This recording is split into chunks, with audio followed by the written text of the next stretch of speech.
section one more time.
Hey there, internet friends.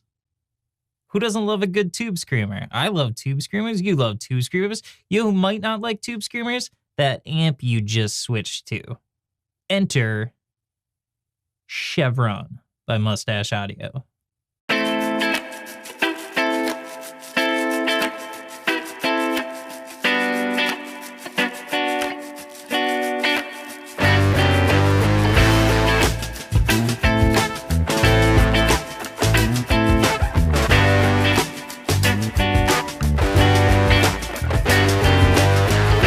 Moustache Audio Chevron is a no-nonsense overdrive that has the tonal shaping capabilities to become whatever you need to groom your sound. From mid-boosted screamer-like sounds to transparent overdrives and everything in between, the Chevron does it all. No matter what your sound is, the Chevron will get you there. Unlock new tonal possibilities and end the search for tone. The Moustache Audio Chevron. I'm gonna throw the Chevron in a mix here, and I'm gonna run on some guitars and try a bunch of different settings and see how it fits in.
So the goal with the chevron was to kind of make a tube screamer that can be used in most every situation possible.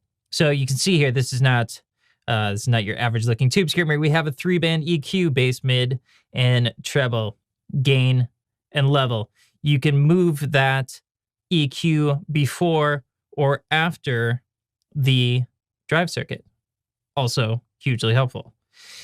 You can change the clipping from odd to even, which is symmetrical or asymmetrical. And then you have a fat and normal mode to have either big, meaty, low end or tighten them up. So there are a ton of sounds here. And I'm just going to show you a few that I like. But man, you could really do just about anything with this. So first, I'm running a Nash S63 into a Benson Amps Monarch Reverb.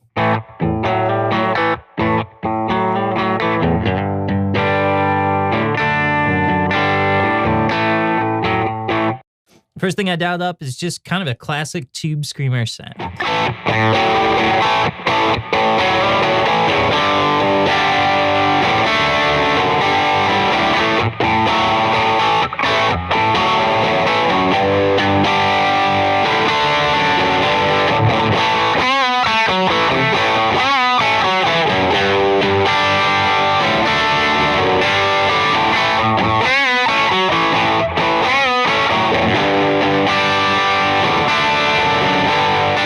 So next, this is a rhythm sound that I really, really like with the neck pickup on a Strat. I've moved the mids back quite a bit.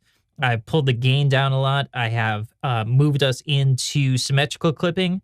I've engaged the fat mode, and I have moved the EQ on the backside of the drive circuit.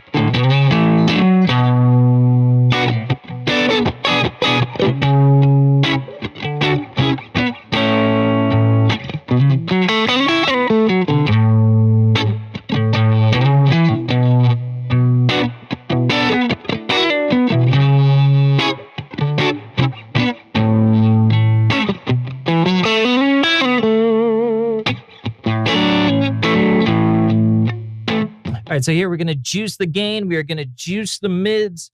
We are going to go with asymmetrical clipping. We're going to stay in the fat mode, and we're going to move the EQ over to the post, and this is going to rock hard.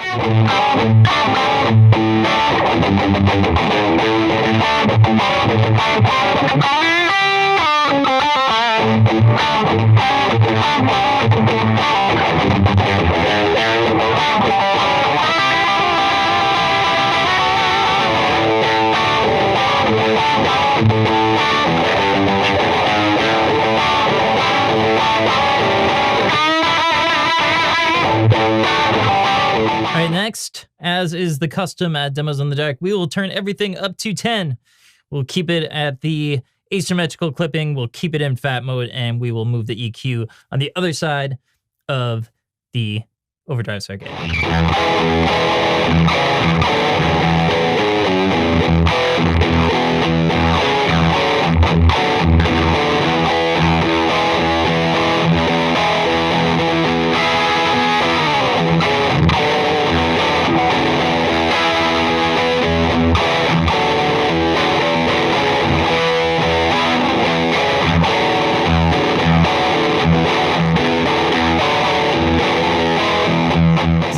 Just a little bit of a taste of the Chevron by Moustache Audio, handmade in Michigan. Super cool pedal. Screamer for all occasions.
Moustache Audio. Thanks for coming to hang out with me today.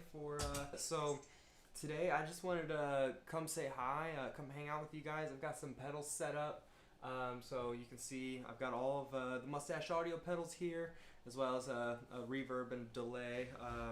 This Void reverb is pretty sweet from the guys at Deadbeat Audio, and we've also got the Boss DD20 Giga delay, which is really sweet. And I've got that being controlled for the tap tempo functions by the new Moustache Audio Freestyle, which is a new switchable tap tempo that I made. So works great for whether you got a boutique pedal or you got a Boss pedal that needs tap tempo. So that's pretty sweet. But yeah, so today I just really wanted to go ahead and show you some different settings that we've got, the different pedals, kind of how they came about, maybe a little bit of the history of Moustache Audio, and introduce myself to you guys. But like I said, my name's Rob, and I've been building pedals for quite a while. I actually worked for a different company when I was in college. I started building pedals, and I actually got into electronics from tinkering around with amps and things like that. And actually the first amp that I fixed was the amp that I'm playing through today, which is my 1976 Fender Bassman 10. And I've actually modded the crap out of that thing to be closer to a Fender Twin Circuit and things like that. So it's a great sounding amp. That's what we'll be playing through today. So my Les Paul Studio Pro.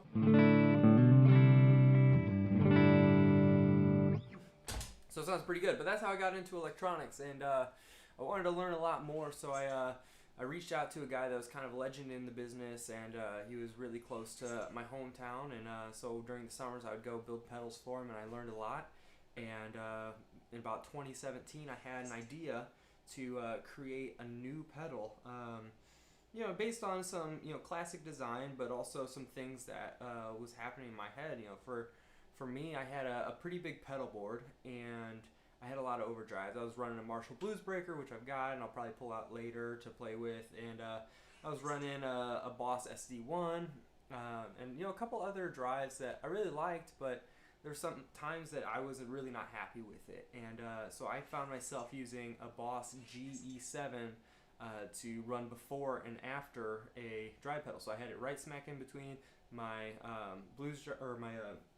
my Blues Breaker and my SD1, and so that way I could put some different EQ curves on it and get a different character out of my pedal. And so it was really nice to be able to put that EQ to boost it before or after a drive pedal, because that really influenced the way that pedal reacted and the character of it. And so that's what really drove me to build our first pedal, which was called the Chevron. So I've got that here. Basically, the Chevron is a classic styled overdrive circuit. Same type of circuit topology of things like the Tube Screamer, the SD1, other things like that. Basically, the same kind of topology. It doesn't quite sound exactly like it, but we've got a 3-band active tone stack, which is great. And so you can actually boost or cut all your frequencies, so bass, middle, treble. And the really cool kicker about this pedal is that it can actually go and you can have the active EQ before or after your drive section. So for instance, if I wanted to boost mids into or boost bass into my the front end of my pedal, then I could set it in the pre-section and boost it up. And if I wanted to shape it afterwards, I could do that as well. So here, I'll show you a little bit what I'm talking about. I'm going to throw everything at noon here so you can just kind of hear the drive on this pedal. So I've got the it in fat, which is kind of a full frequency. The normal is kind of cuts it off around 500 to 700 hertz, kind of like a normal Tube Screamer would. We've got it on asymmetrical clipping like the Boss SD1, and then we've got it on post. But it doesn't really matter so much because everything's at noon. So let's go ahead and play. So here's my clean tone. Here's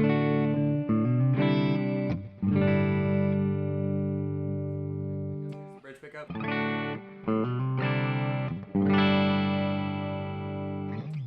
Alright, so let me go ahead and throw it on the next pickup with the Chevron.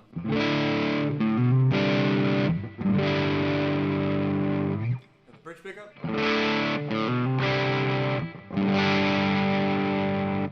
So it's a nice sound already, but if we want to basically, say we want to boost the mids, so I'll go ahead and boost the mids pretty heftily. So now we've got,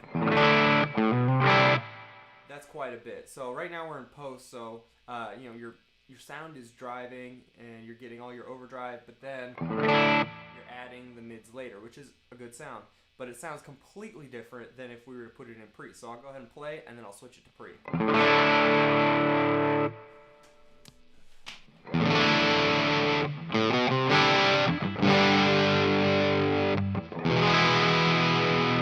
So you can see it's got more of a kind of a hairier sound, and it's got a lot more gain just because you're pushing the front end of that drive section a lot harder, which is really a cool sound. But also, it's as if I were to have a more mid-rangey guitar. I know I'm playing through a Les Paul, so it's already pretty mid-rangey, but it's really cool to be able to kind of change the way that your guitar interacts with the drive, opposed to just changing the EQ of it afterwards.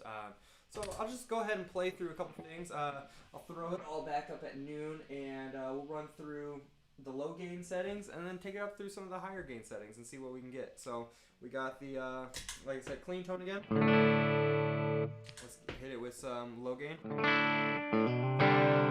It can clean up pretty well, and you can almost use it as a just, you know, an EQ here. So we wanted to throw in some mids. If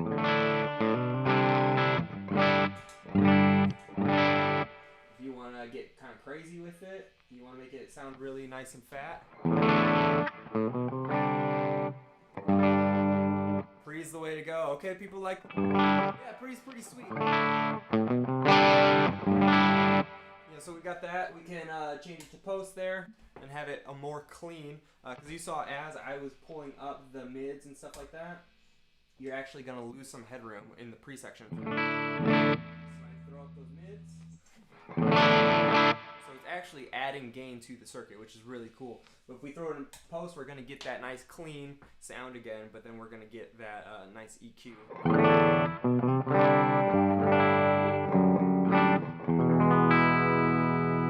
So that's really cool. So you can really, even if you wanted to, you can get a mid scoop sound, which is really cool. So, you know, if I wanted to get more of a stratty.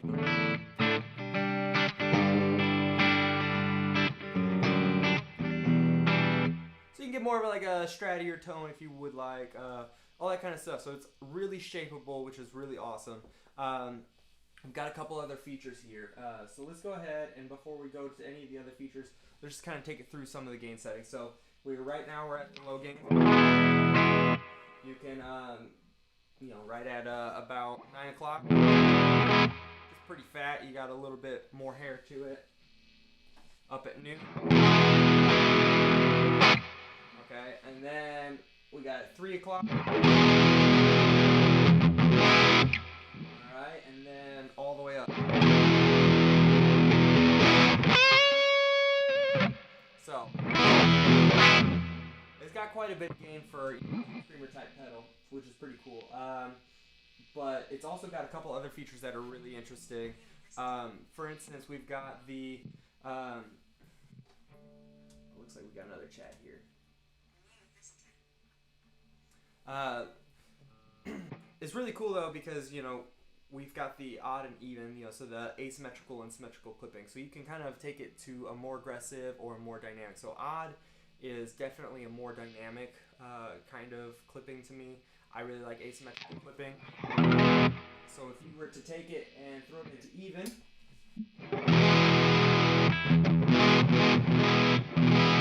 that's more of your typical tube screamer sound. Odd. It just, I feel like it opens up a little bit. I'm sure you can hear that.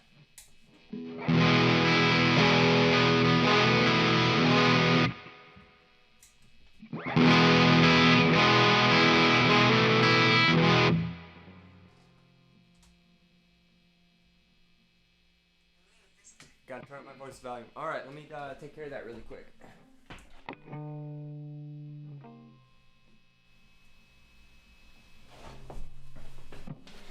Can you guys hear me a little bit better now?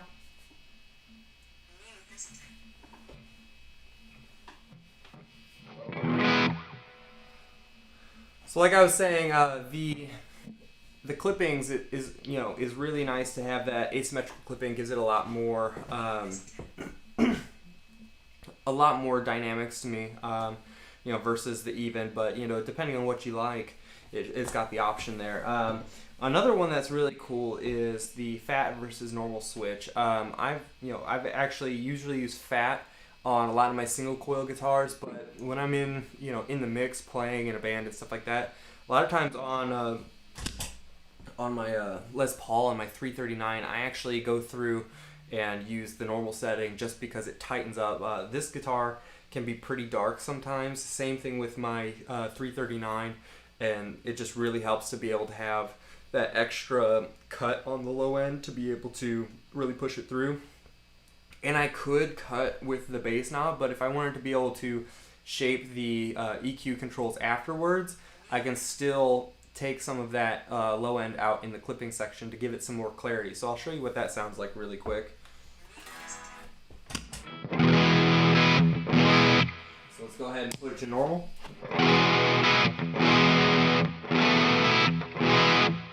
So you got a lot more clarity in the bottom end. So if you're going to be playing higher gain stuff and you're using like a tube screamer type pedal to be able to clean up your amp, that's a really, really helpful setting to be able to cut out some of that extra mud. And so sometimes as the pedal you get more and more gain into it, a lot of times you'll just have to cut out high end. That's the nature of gain. As you introduce harmonics into the sound by adding distortion and clipping, you're adding harmonic information, which is perceived as high end. And so it's really nice that the treble has the cut as well, because sometimes you just need to take a little bit of that edge off. So it doesn't make it completely dark, which is nice, but it's just a way that you can kind of take off some of that edge and really still be present in the mix. So that's great. Great feature there. So that's the Chevron. It's a pretty straightforward, really versatile drive. And I'm really proud of it. We've got a lot of people playing them here in Lansing. They're being sold over at Elderly Instruments, at Music Manor, as well as the Music Instrument Exchange over in Potterville.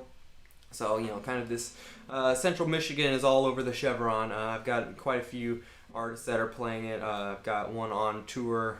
Not that it's on their board or anything, but I've sent it out with a couple artists and having them test it out. So that's really cool. But I've got a couple other pedals here. So after we came up with the Chevron, started that in 2017. I came up with the idea, and it took me quite a while to figure out all of the ins and outs of making pedals, and just the production aspect, getting the graphics right. It takes a long time. And so I got the Chevron made, and in about 2019, I started making the Razor, and got it breadboarded. And basically, I wanted to take the sound of like an old vintage Rangemaster, but I wanted to bring it into the 21st century. A lot of times the germanium transistors that are used to source for the circuits can be really expensive or a pain in the butt to really try to get to make it work in the circuit. So I made a silicon Rangemaster that I really modded the crap out of. And the great thing about this pedal is that it's internally buffered. It's true bypass and everything like that, but like in the actual circuit there's a buffer to retain all of your high end, because how the Rangemaster works is it uses a bandwidth limiter to cut out all of your low end, but it also tames off some of the high end by the nature of the input impedance. And so I didn't want to lose any of my sparkle or high end in my guitar. I wanted to be able to retain that and then still have some of my low end as well. So basically I created this circuit that was really cool that allowed me to keep all my high end but still get some of those characteristics of the Rangemaster in the fuzz, spitty kind of tone area, as well as being able to do treble boost. So that's how I came up with the Razor. But the Razor's really, really cool. So it's got a unique compression that really, I don't have to use the compression on my board anymore when I have this on. And I basically just use this on as kind of my always on edge of breakup kind of tone, a little bit to push my amp. It's got a little bit of drive itself. It's more of a dirty boost. It's not like a pristine boost like the Spark by TC Electronics or anything like that. So I'll kind of just show you really quick what that sounds like. So I got my clean tone.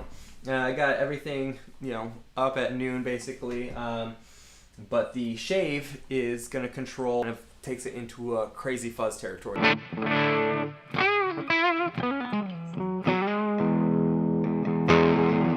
So you got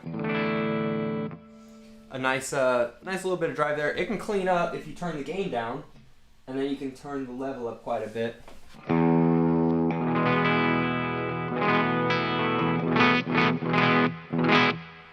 And you can still, right now it's pushing my amp a little bit. And depending on what guitar you have, like this one's got pretty hot output pickups, and so it's a little bit harder to get this one to be super clean. But unlike my Telecaster, I have to turn that thing way up in order to get any drive out of it. So it really reacts with your guitar quite a bit, which I can show that here in a second. But so we got, kind of a little bit of a cleaner type of. Let's see.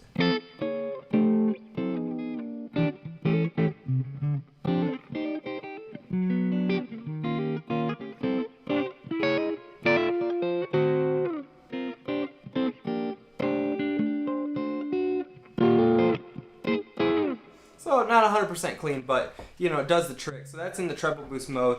I'll go ahead and throw up the shave, and we'll put it into a full frequency boost, and you'll see that's really nice and warm.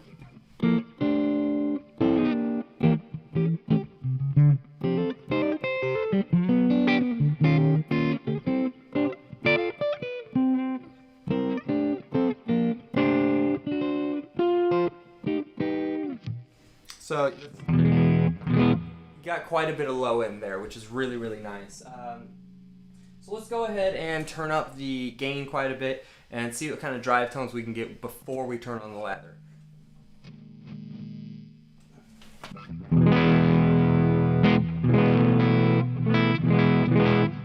So already it's got kind of a nice, just simple overdrive kind of sound to it. That's bread and butter right there.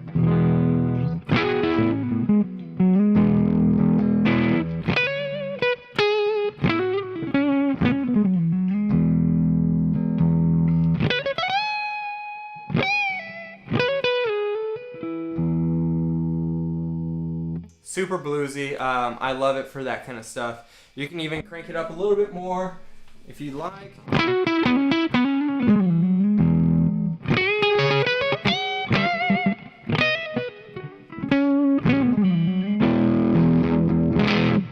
So that's great. But if you wanted to, you can get quite a bit of spitty fuzz out of this if you throw on the lather switch. So let me go ahead and do that real quick.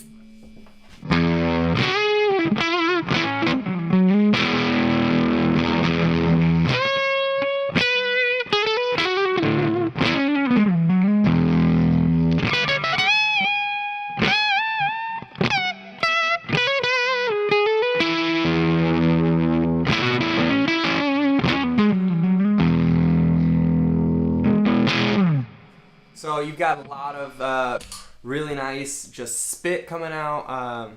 It's an awesome sound. So you can also do that with the treble boost. It can get a little spiky, but if you're running in between, into an already driven amp, this amp that I've got is 50 watts, but man, you can't send it into drive if you tried. You got to turn that thing all the way up, and it blisters your ears before it gets dirty.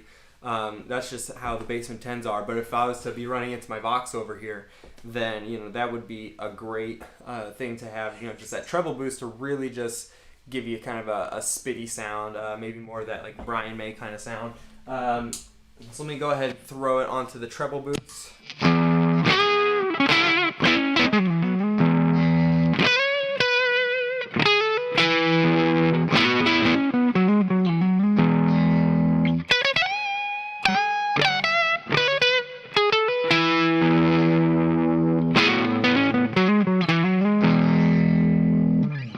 So one thing you can definitely notice is that there's more of a balance between the high strings and the low strings, which was really nice.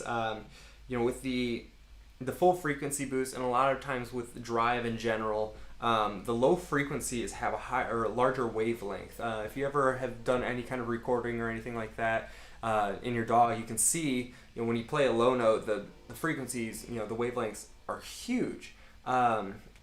And that's kind of how like our ears hear music as well. So it's just, if you want to have a more even sound when you're playing with drive tones, a lot of times people use a treble boost because it allows those higher notes to sing more and kind of tames out a little bit of that low end so that your sound is more evenly distorted. So I'll go back and forth really quick between the full frequency boost and the treble boost on the fuzz setting and kind of show you what I'm talking about. I'll do some, I hit that low E there, and you'll hear the difference between the two. So on the full frequency boost really quick.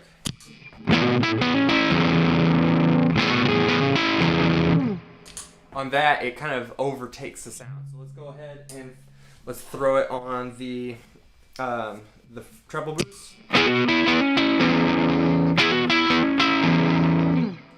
So there, it's more even. You're not necessarily getting a huge low end sound, but what you are getting is a more even distortion on the low end as well as the high end. So that's kind of a cool way to even out your sound quite a bit.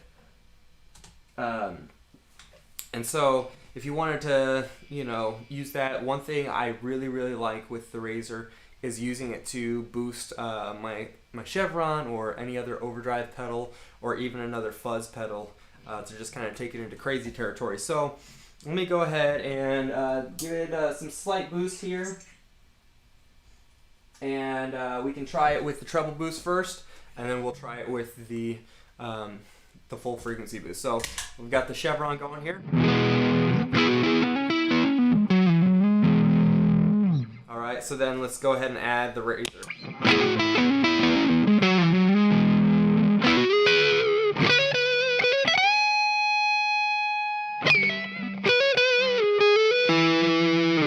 So that was all that compression I was talking about. With the Razor, you really do get quite a bit of sustain and compression out of it, which is one of the great things that I use it for. With anytime I have to do a solo, I'll just throw it in front of an overdrive or whatever, and it'll take me into some soaring territory. So let's go ahead and throw on the full frequency boost.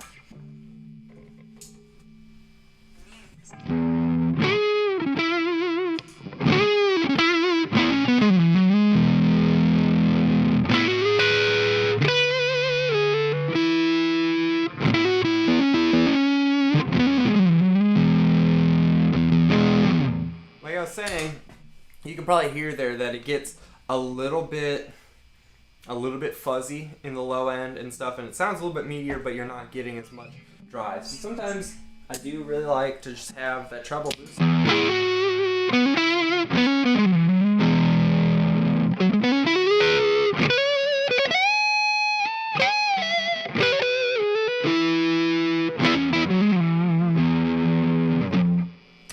So that's really cool use for it.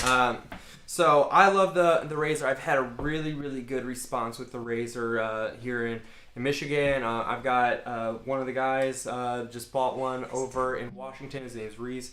I know he's watching right now. He's a really cool guy. We've got people all over the country really that are checking them out. So it's an awesome pedal. So if you need a really good boost pedal that does more than just a boost, sometimes it's really hard to get excited about a boost just because they can be boring. The only other there's two other boosts that I've really liked so far in my because I'm really picky about my boosts. Other than this, I really like the TC Electronic Spark because that's just a great boost if you want to have your sound unadulterated, louder. Awesome, it does that really, really great. As well as the Rare Buzzer Effects Bluefish. That's one of the things that inspired me to make this pedal, just because I tried the Bluefish and I was like, dang, this is good. So I had to make my own of a completely different type of boost, but I wanted to make a great boost like that. So that's what I made the Razor for. And then just a little bit more recently this year, we released the Walrus. I've been working on the Razor and the Walrus a little simultaneously. There was some overlap there during the breadboarding stage, but the Walrus is really kind of a crazy imagination of I started off with a hybrid tone bender style circuit. So first transistors germanium, the other two are silicon, which is a really good way if you want to make something that's going to be have some more reliability. as well as just consistency with sound. The germanium sounds great, but sometimes the values can drift as it gets hot. Anybody who plays like a vintage fuzz face or anything like that knows that it can sound different on an outside gig compared to an inside gig, things like that. So one thing that I really love is I get that nice warm response in the squish from the germanium transistor, and then the rest is just really just like that nice spitty tight silicon sound. So kind of the best of both worlds. Now this pedal is a little bit interesting just because part of it is just in backwards. While I was breadboarding, I was trying some different transistors, and I ended up actually putting in a transistor backwards, and it sounded great, and so I left it, and it actually turned out to be a very specific type of circuit that allows to have more harmonic content actually boosted. So it's got more of a complex harmonic sound than just a normal transistor being overdriven. So that's really cool. The other thing is that all the pedals uses the two silicon transistors are NPN, whereas the germanium transistor is a PNP. So if you know anything about PNP pedals, the germanium stuff, a lot of times you have to have a separate power supply or run them on battery because they can't work on a daisy chain with your other pedals. However, this one, I ran it a special way without any extra hardware that it works great with other pedals. So I can daisy chain it, even though it's PNP, I can daisy chain it with any other pedals that use regular power supply. So just some fancy footwork in there that really makes this pedal special to me. I'm really, really proud of the Walrus. But without further ado, let's kind of go through and check it out. So we've got the level, fuzz, and attitude on it. So the fuzz is what you would think, but the attitude is a really cool control because it controls the bias. So as you turn to the right and increase the attitude, you get more spittiness and more gated sounds out of the Walrus. So let's go ahead and throw the attitude all the way to the left and dial back some of the fuzz and see what we get. So we got our clean tone here.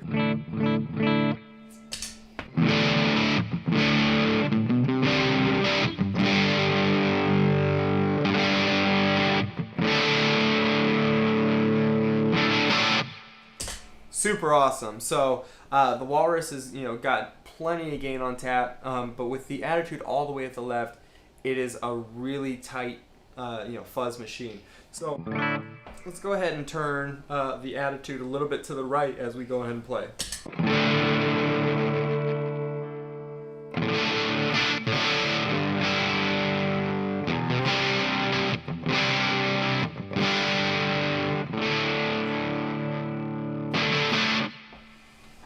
All right, let's put it even farther.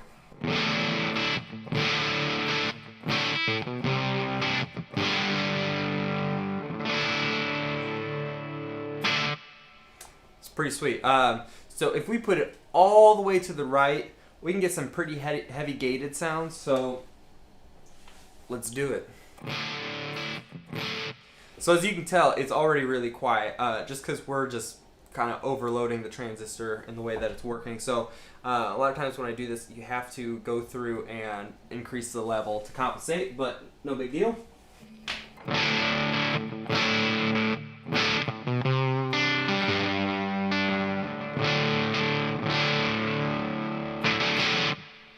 So that's a really cool sound. I really like that, but I think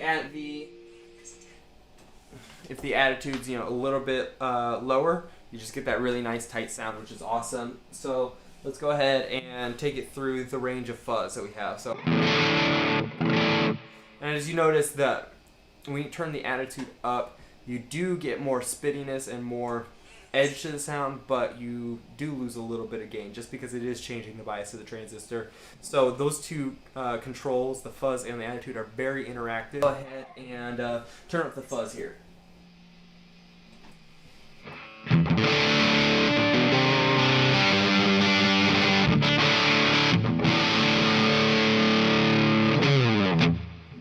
All right, so that's halfway up. Let's go ahead and turn it all the way up.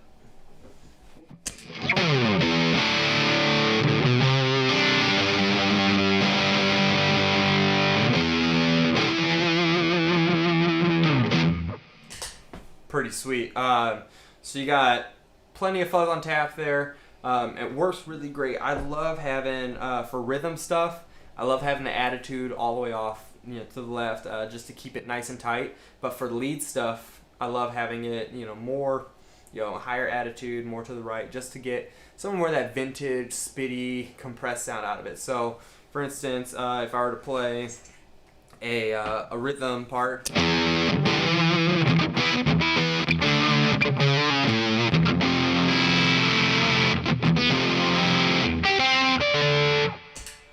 You've got that. But then we can go ahead and turn the attitude to the right a little bit. And then...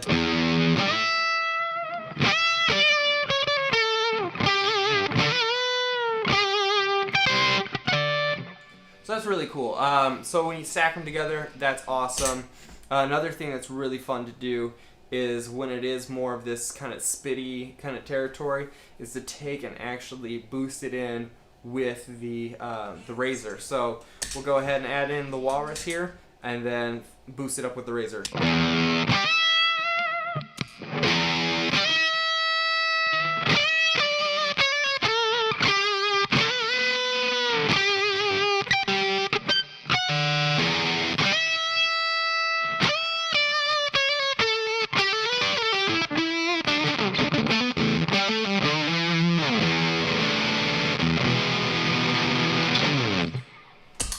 All sorts of stuff there. So that's really cool. I really like that kind of sound.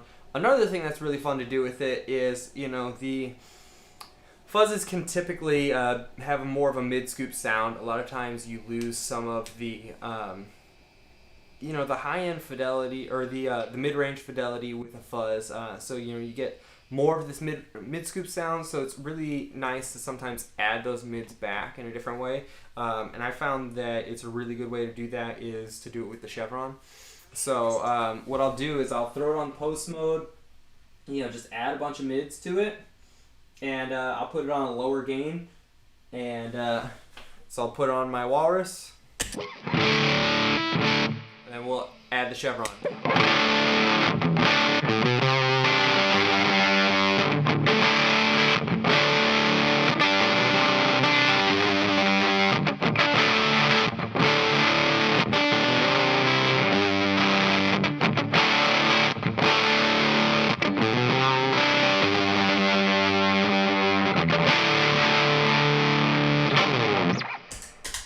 That's super cool. So the pedals work really, really well with each other, and it's a really cool way to just be able to stack them, and they're all pretty sweet. I'm sure y'all just want to hear, for crap's sake, let's go ahead and turn them all on. So let's start off with the walrus. Let's add the chevron, and then let's make it go crazy with the razor.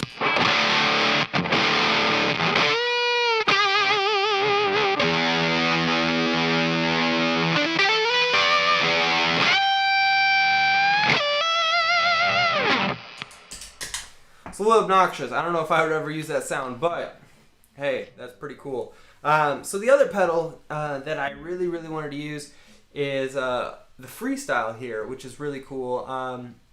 I've been using this Boss DD20 Giga Delay for years. I play it a lot in churches and things like that. I've played a lot of like ambient kind of music. So having a delay and a reverb is really, really important on my board. And being able to use rhythmic delays with tap tempos. So one thing that's really annoying with the Giga Delay is that it's got all these presets, which is great. So I can access a bunch of different presets that I have here. But every time I press the pedal, it changes the preset. However, you have to hold the pedal down, press the preset button, which is super annoying when I'm trying to play a gig. So what's really nice is that I created this tap tempo pedal, which, I mean, it's not like it did anything revolutionary, guys. It's a tap tempo pedal, But I just made a really nice. It's got a soft click switch. They're all hand painted, hand stamped, minus the chevron. The chevron, I've still got a limited stock of powder coated ones, like this one you see. But all of the rest of the pedals, they're hand painted, hand stamped, and It's just got a nice soft clicking switch, but it's also switchable to be normally open or normally closed, so you can use it with a Boss pedal or with a boutique pedal, for instance like a JHS Panther Cub or all that kind of stuff. So which those are now something else, it's like a pink cat or something, I don't know, but yeah, so you can use them with basically anything except for a Strymon pedal and a couple of other really crazy boutique pedals, because they use a different tap tempo design that requires voltage and things like that. So it can't use those, but for everything else, most of your pedals out there it can use. So it was just really nice because it allowed me to use this pedal to change my preset, and then I can dial in my tap tempo here. So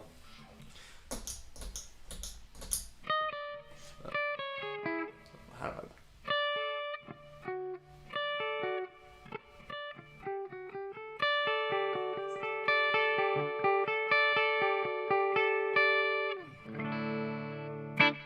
So let's go ahead and turn on the delay here.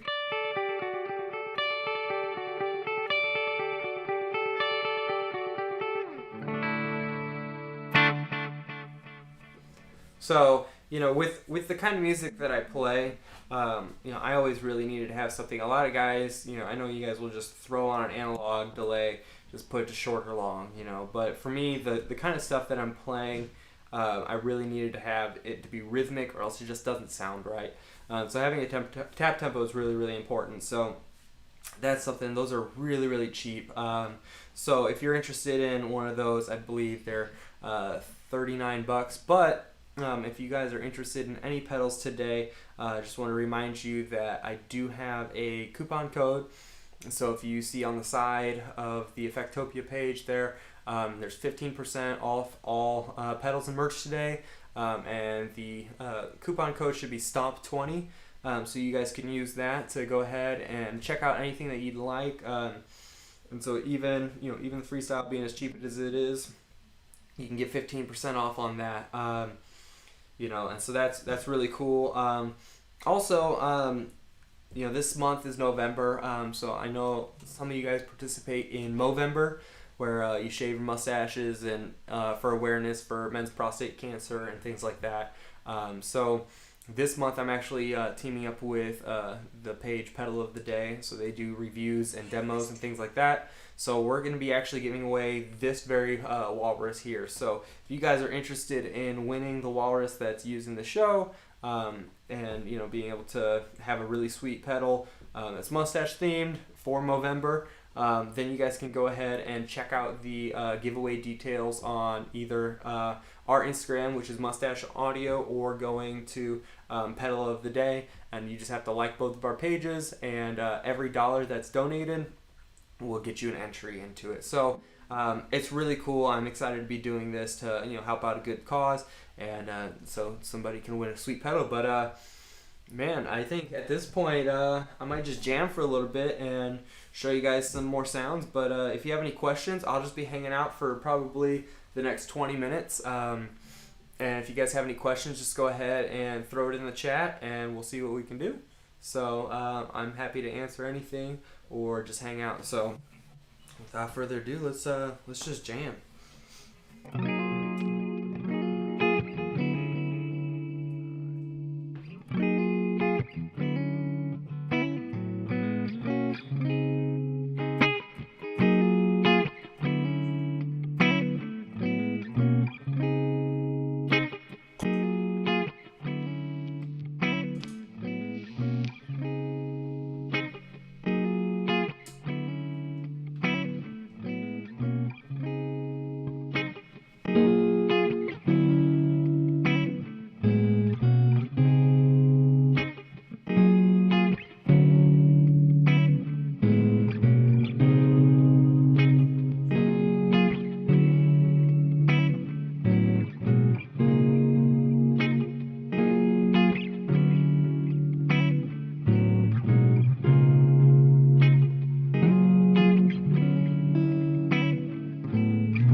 so this guitar, I'm sure you might not have seen this one yet. I haven't played anything but humbuckers through my pedals, but this one's really cool because it's got a genuine gold foil. You can tell because it's pretty microphonic. But this is a pretty sweet guitar. I actually picked this up on a trade not too long ago. But it's single pickup. I actually really like it because the way that the tone and volume work are really, really interactive. It's like a 50s style wiring, so it just changes as you have them both set. So it's almost like you got a more versatile guitar than you do. So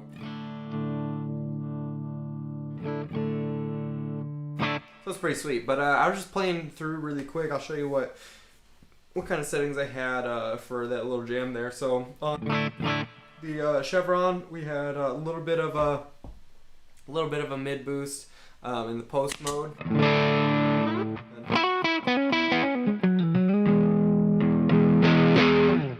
Pretty sweet standard overdrive kind of sound. This guitar really doesn't have like that much sustain, and it's not very high output, so it's really gentle, which is cool for some clean stuff. So we've also got the Razor's really great at thickening up thin guitars. So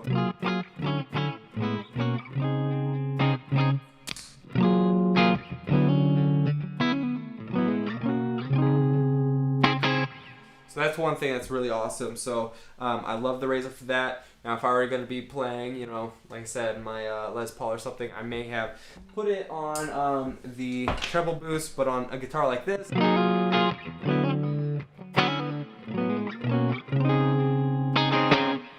sounds great, but it's not as thick. So if you want a nice thick sound and you've got a really, really thin guitar, that'll do it for you. Then the Walrus, since this is a little bit of a lower output guitar, I ended up turning the attitude a little bit back just to get a little bit extra gain out of it.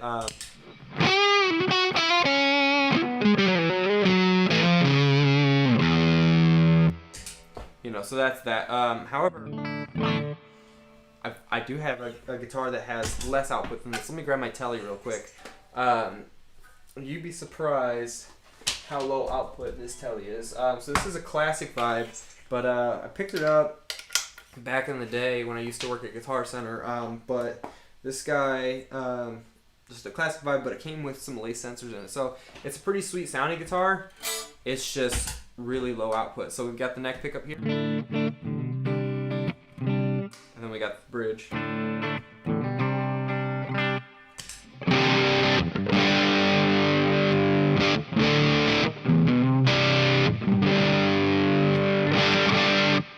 That sounds freaking killer. I'm not gonna lie. But then you got your Chevron.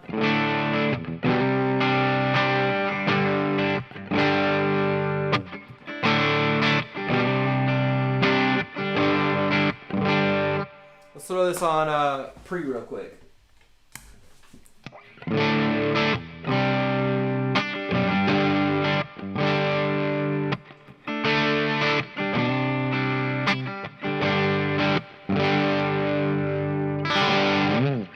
So that's really cool. Then we also got the Razor here,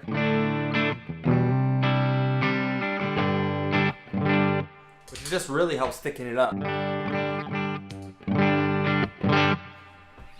I have to admit, like, when I put the Razor on, I just feel bad taking it off, man. Like, I put that on, especially on guitars like this, and I can't play without it. That's why on my board, my personal board, I just got a Razor on all the time. It makes the guitar sound so good. There's kind of an upper presence boost in there, in that upper mid range that really just helps it kind of speak. So that's really cool. Great sound there, but yeah. All sorts of stuff there. Let's quick hear how it sounds. Here, let me clear out my looper here. Let's hear how it sounds with a drop tune guitar. Real quick. So I got this one in drop C sharp. This is my go-to guitar for any time I need to test something to see how it'll handle low end. Just because normally it's a bassy guitar in the first place. Right now I've got it drop tuned, but the pickups are also super high output and a modern kind of sound. It's really dark, but it's just got a lot of mid-range and bass to it. So let's go ahead and play you some clean.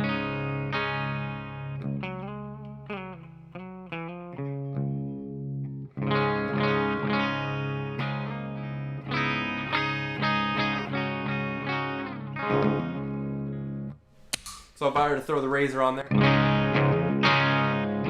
so that was just perfectly crystal clear, clean on the telly, and now it's giving you some drive. So if I were to throw this thing into a fuzz mode by throwing on the lather switch, we're definitely gonna have some pretty spitty fuzz.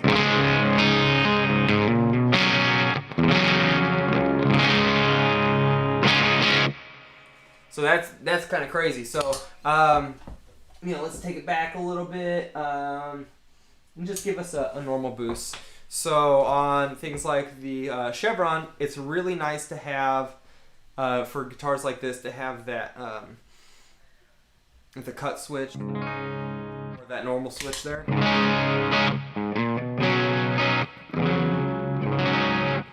So we can go ahead and take it off of fat mode.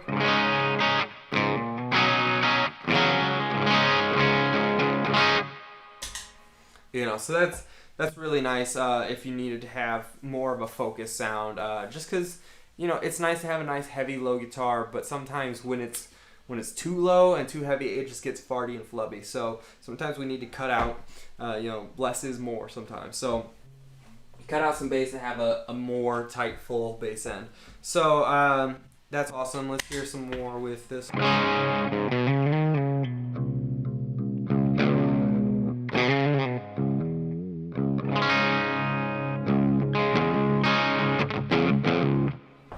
Let's throw on some more gain real quick. Oh, don't drop my pick.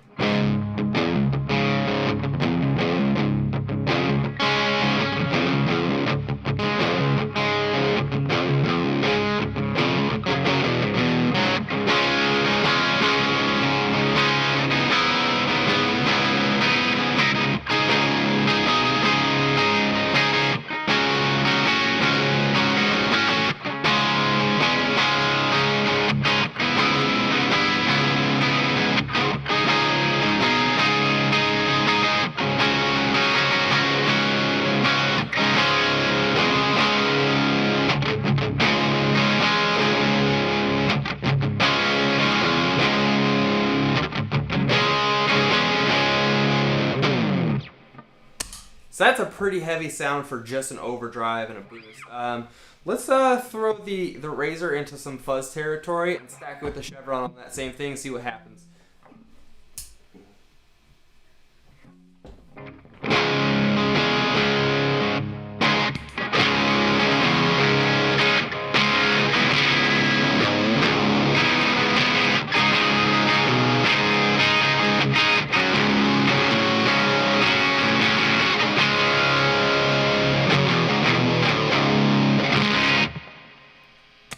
That's pretty gnarly.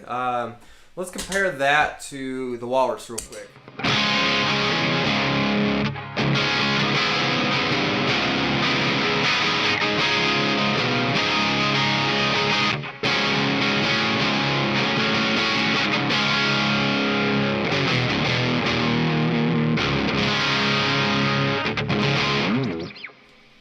So quite a different sound, So if you're looking for more of a mid-range sound, the Walrus might not be the pedal for you, but the Chevron can definitely help add some mids to it.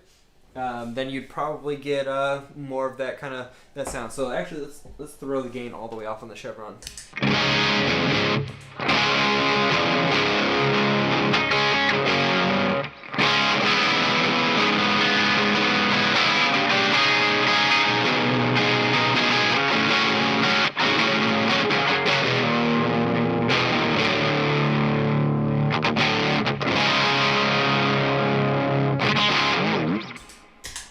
So that's definitely going to give you more of that mid-range if that's what you're looking for. So the Chevron is awesome, not only as an overdrive pedal, but as an EQ pedal. You know, with that 3-band EQ is pretty sweet. But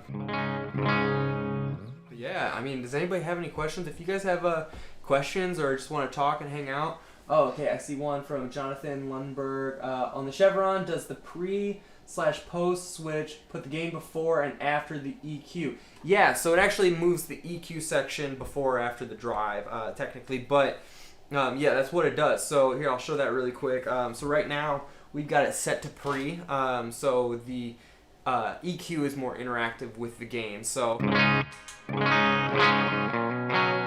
if I am to boost up this mid a lot more,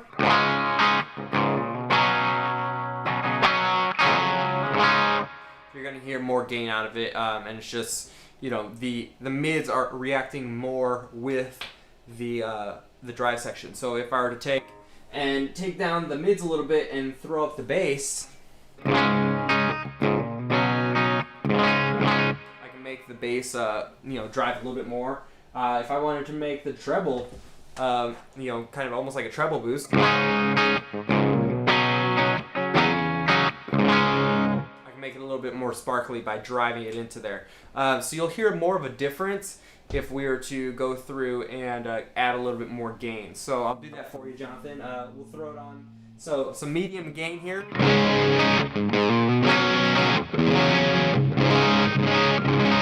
So we're boosting the EQ pretty hard because there's about 10 to 20 dB of boost here on those EQ controls. So let's go ahead and throw it in post, and you'll hear how different it sounds. Now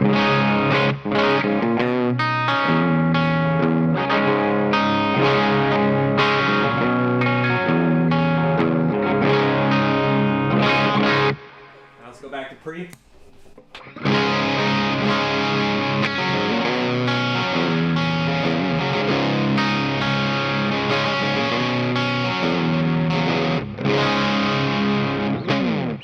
So that's really cool.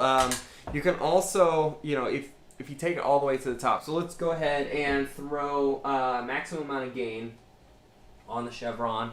And then we can go through and on pre-mode, we'll just add more mid, bass, treble, whatever we want. And we're just going to overload the you know, the drive signal and see how much extra gain we can have. So right now we've got, which off the bat is already a lot of, you know, gain for this type of circuit.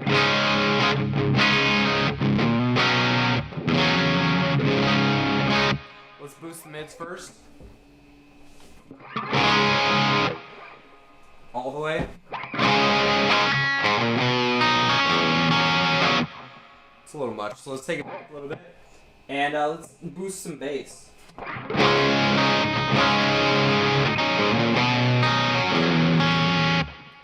If we wanted to, I generally don't when it's this high gain, but we could boost some treble. So let's try that.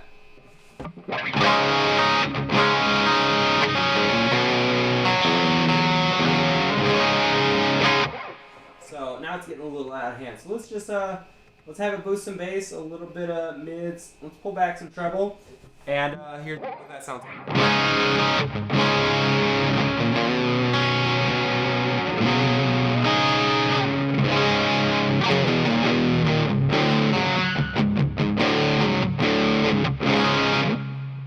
Not bad. I mean, we're talking into a clean Fender amp right now, so that's pretty good. Now let's go ahead and switch that back to post and see how much different that sounds.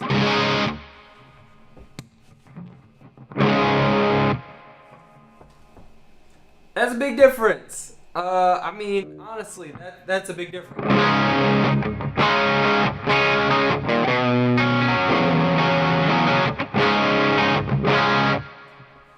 Now back to pre.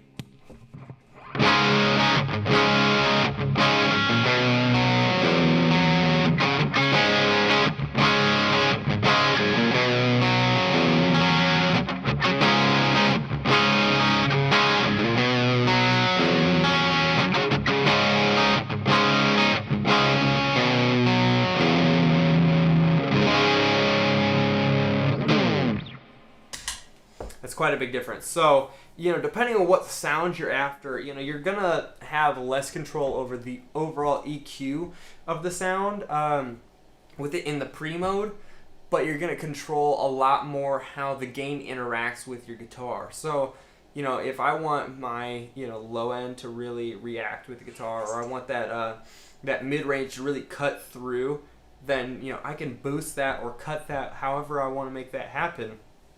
I can make it interact with that pedal in a different way and almost make my guitar sound as if it's a different guitar.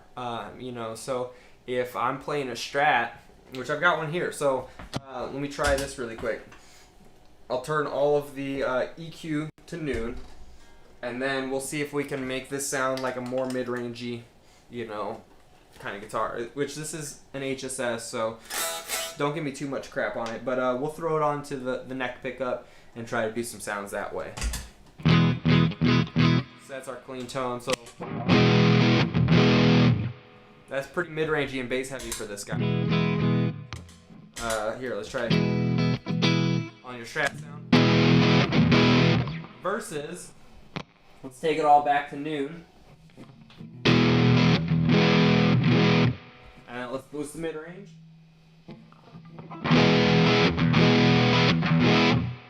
Obviously it's not going to turn into a different guitar, but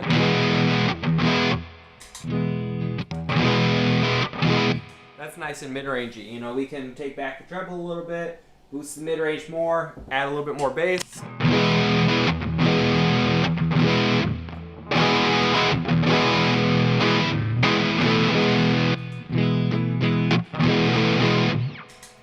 And it's completely different sound. So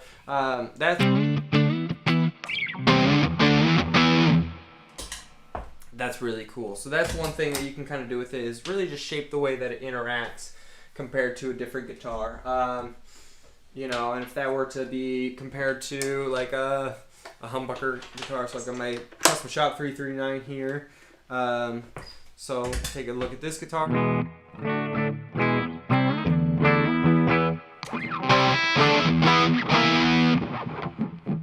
Let's turn down the EQs flat. So I mean, it's different, but it's definitely cool to have that opportunity to be able to, change the sound quite a bit. The Chevron, I really designed it to be a great studio overdrive. Something that a lot of times, like when I was, I grew up working in studios.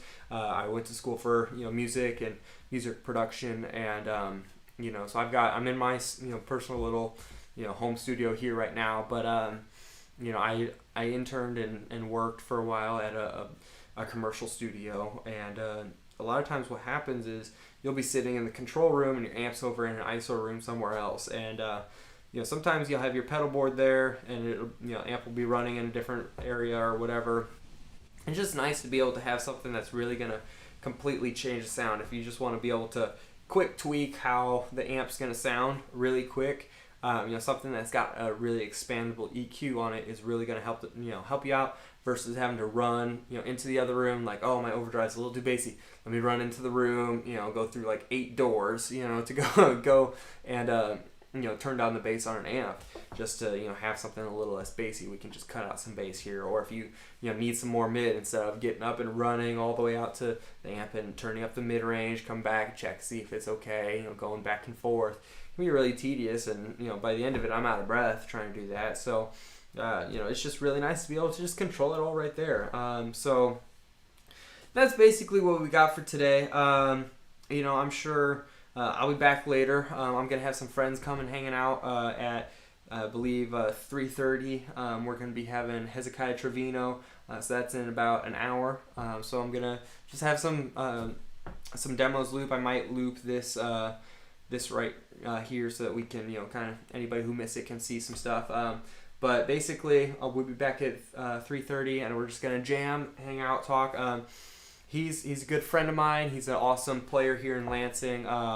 We a lot of times fight for the same gigs. We both play a lot of gospel guitar, and so if I don't get the gig, he gets the gig. You know, we've both played with the same band. He plays with a band in town called the Corzo Effect. I also play saxophone as well. That's what I studied in college, and so I played saxophone and guitar with them, and then now he's playing with them. So it's just he's a good friend of mine, and he's really been interested in the pedals and hasn't gotten a chance to actually come over here and check them out. So I'm gonna have him come in, and he's gonna be checking them out for the first time. So we're gonna get some newbie impressions on the pedals, and really just get his hands on them and see what he likes about them, and so you guys can kind of hear what it's like from a gigging musician that's not me who built them. So yeah. So basically, I think for right now, I'll probably head out. If you guys have any other questions, you can quick throw them in, and I'll try to answer them as much as I can. But I'll be back at 3:30. So I'll see you guys in about an hour. So peace and love, Moustachios. You guys have a wonderful day. Thank you so much for coming to Effectopia. Don't forget to check out our Instagram. So we're on Facebook and Instagram as Moustache Audio, and so it's Moustache. So the fancy one. So if you guys want to check us out, give us a follow, and you can also check out our latest post to see details on how to win this very walrus for free. So go check it out, and thanks for stopping by, guys. I hope you have a wonderful Effectopia, and you guys have a wonderful evening. See ya.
Their internet Tube Screamer. As long as you load 2 mics, that just switch to.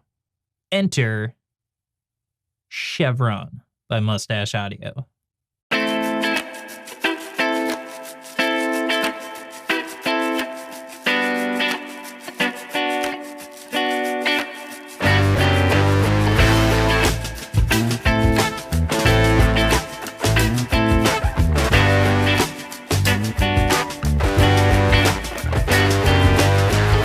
Moustache Audio Chevron is a no-nonsense mid-boosted screamer-like sounds to transparent overdrives and everything in between. The Chevron does it all. No matter what your sound is, will get you there. Unlock new tonal possibilities and end the Moustache Audio Chevron. You throw the Chevron in a mix here, and I'm going to run on some guitars and try a bunch of different settings and see how it fits in.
So the goal with the Chevron was to kind of make a tube screamer that can be used in most every situation possible.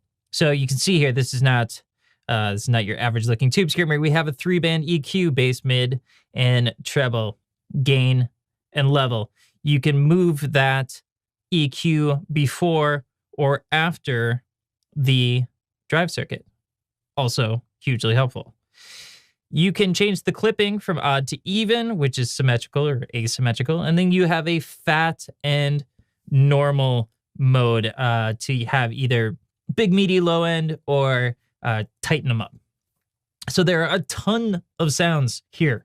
And I'm just going to show you a few that I like. But man, you could really do just about anything with this. So first, I'm running a Nash S63 into a Benson Amps Monarch Reverb.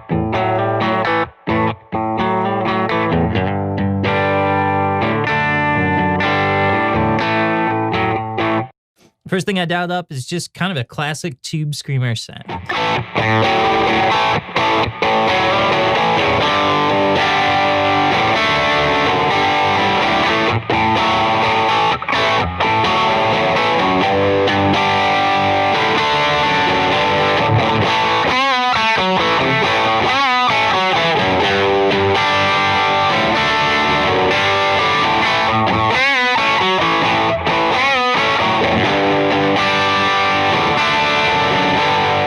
So next, this is a rhythm sound that I really, really like with the neck pickup on a Strat.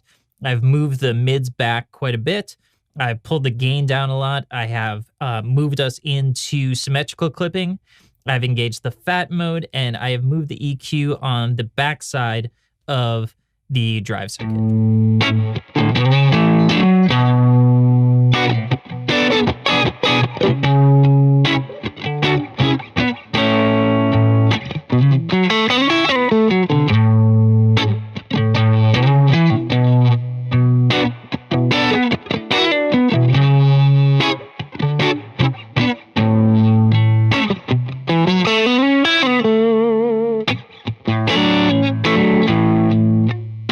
All right, so here we're going to juice the gain. We are going to juice the mids.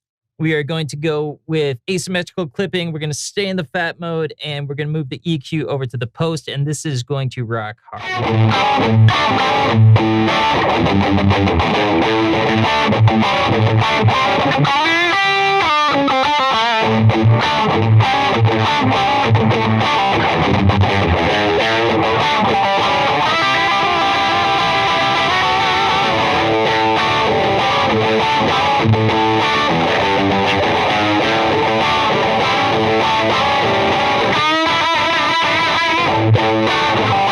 All right, next, as is the custom at Demos on the Dark, we will turn everything up to 10. We'll keep it at the asymmetrical clipping, we'll keep it in fat mode, and we will move the EQ on the other side of the overdrive circuit.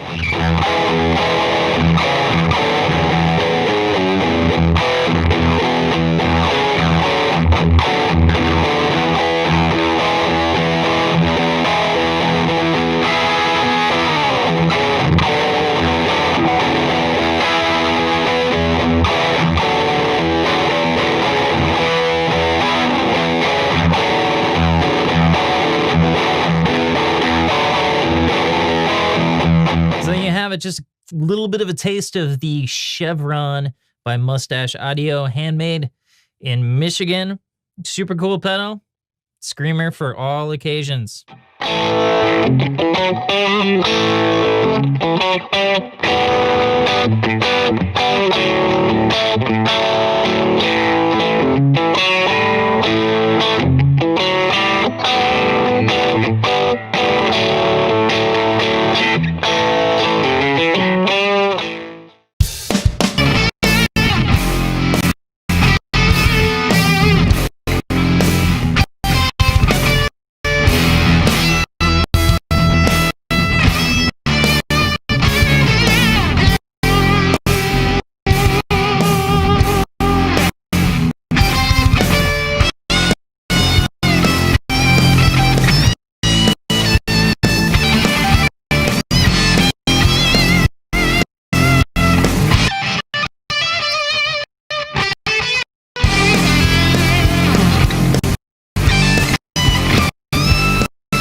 Section one more time.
There, internet friends.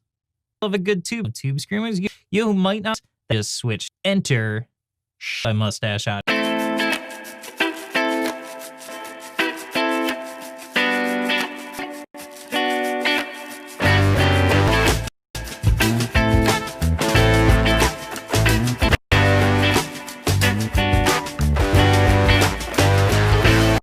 Moustache Audio Chevron is a no-nonsense overdrive that has the tonal shaping capabilities to become whatever you need to groom your sound. From mid-boosted screamer-like sounds to transparent overdrives and everything in between, the Chevron does it all. No matter what your sound is, the Chevron will get you there. Unlock new tonal possibilities and end the search for tone. The Moustache Audio Chevron. You throw this here and settings and see it in.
So the goal with the Chevron, kind of make a that can be used every possible. So you can see here, this is not your average, like a 3-band, all full.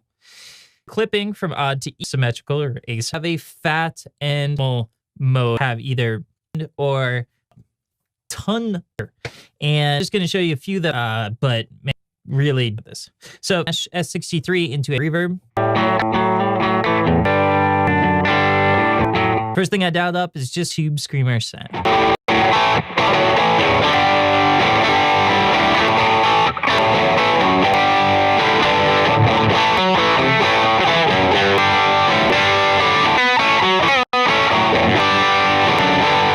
Rhythm sound that I neck pick up on a move the mids. I have moved to symmetrical clipping, engaged the fat mode, and I have moved the EQ on the backside of the drive circuit.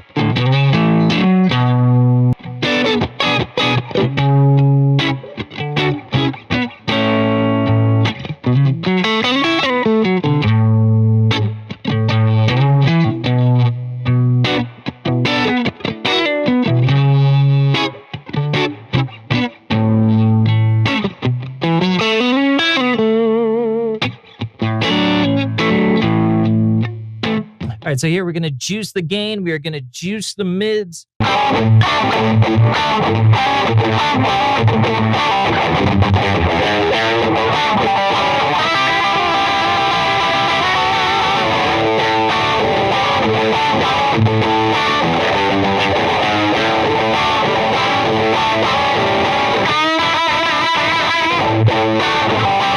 right, next, as is the custom at Demos on the Dark, we will turn everything up to 10.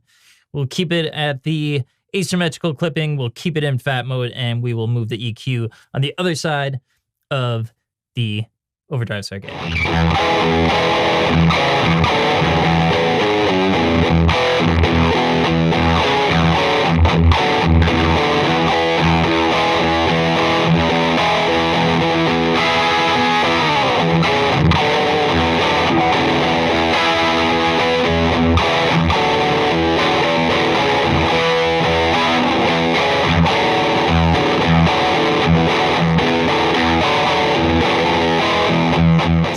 Just a little bit of a taste of the Chevron by Moustache Audio, handmade in Michigan. Super cool pedal. Screamer for all occasions.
Friends, love a good tube screamers. You muggers that just switched to Mustache Audio.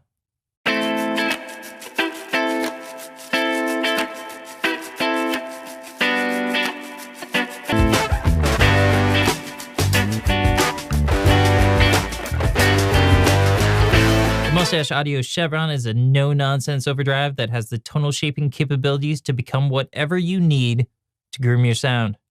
From mid-boosted screamer-like sounds to transparent overdrives and everything in between, the Chevron does it all.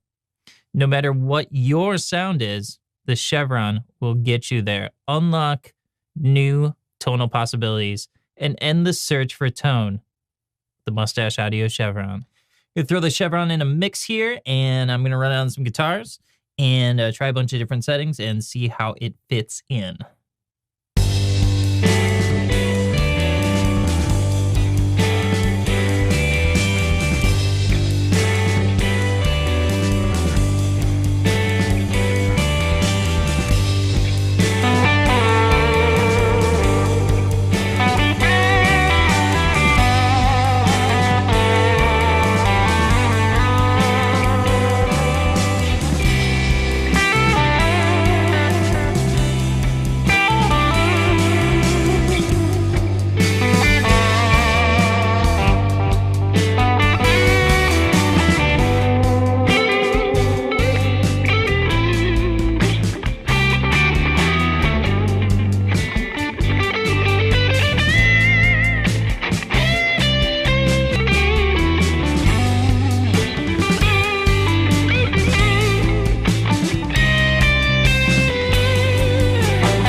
So the goal with the chevron was to kind of make a tube screamer that can be used in most every situation possible. So you can see here, this is not your average looking tube screamer. We have a 3-band EQ, bass, mid, and treble, gain, and level. You can move that EQ before or after the drive circuit. Also hugely helpful. You can change the clipping from odd to even, which is symmetrical or asymmetrical. And then you have a fat and normal mode to have either big, meaty, low end or tighten them up. So there are a ton of sounds here. And I'm just going to show you a few that I like. But man, you could really do just about anything with this. So first, I'm running a Nash S63 into a Benson Amps Monarch Reverb.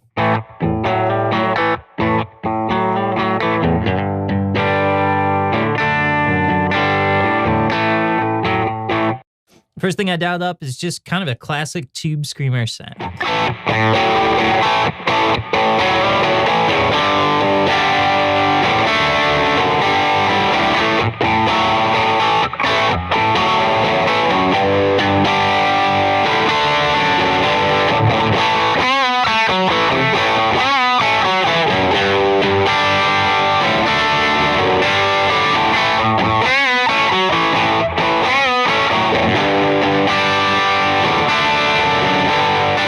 So next, this is a rhythm sound. I've moved us into symmetrical clipping.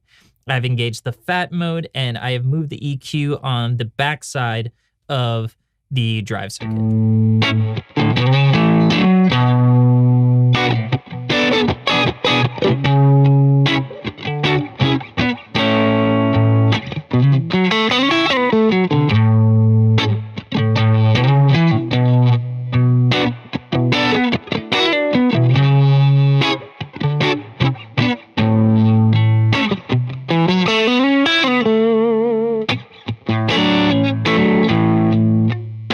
All right, so here we're going to juice the gain. We are going to juice the mids. We are going to go with asymmetrical clipping. We're going to stay in the fat mode, and we're going to move the EQ over to the post, and this is going to rock hard.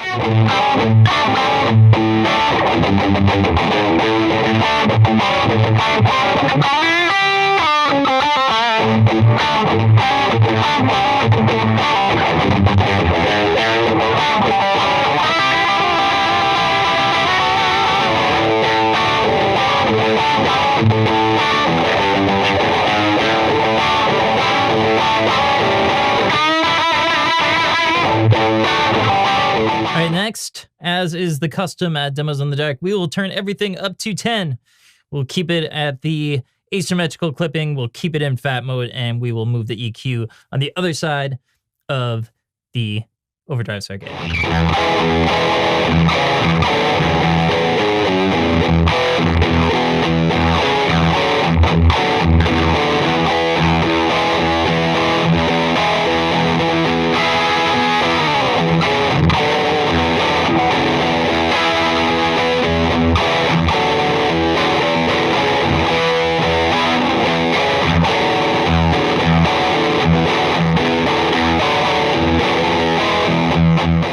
Just a little bit of a taste of the Chevron by Moustache Audio, handmade in Michigan. Super cool pedal. Screamer for all occasions.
Hey Moustachios, what's up? We're gonna go, we're just hanging out here, gonna jam. Just gonna go ahead and play through some pedals, so I think this is out of tune. Give him the old tuning song.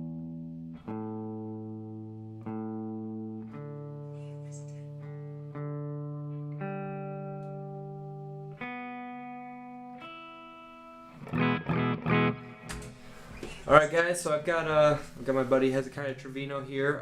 We're just gonna run through some pedals, man, and just really check them out, see what he thinks, get some different opinions on it, and just if you guys have any questions, just go ahead and ask away.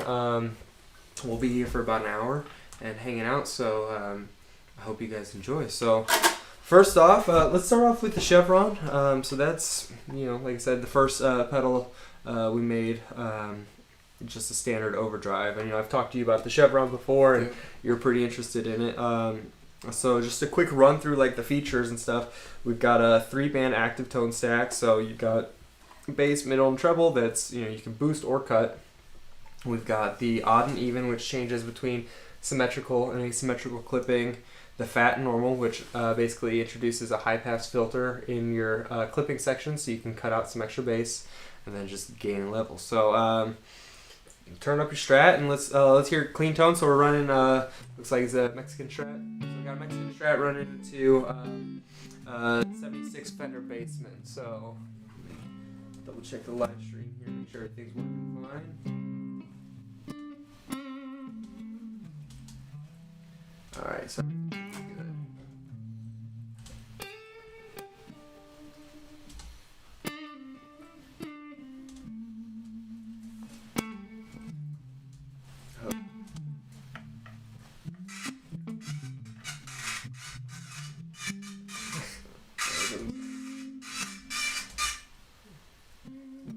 Everything is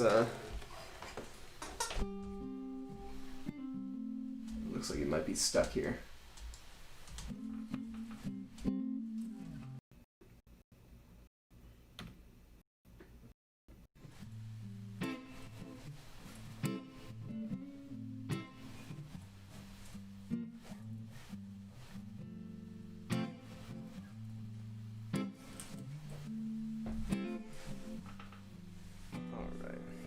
I don't know what's going on here.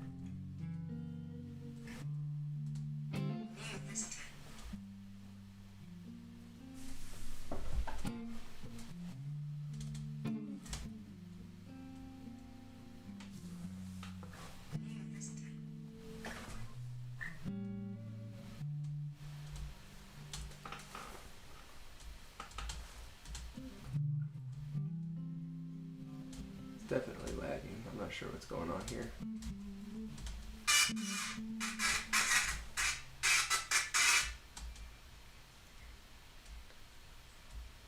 Okay, gotcha. So it is live. All right, cool. So yeah, we got the Chevron. So go ahead and give us some clean tone, Hez, and see what we got here.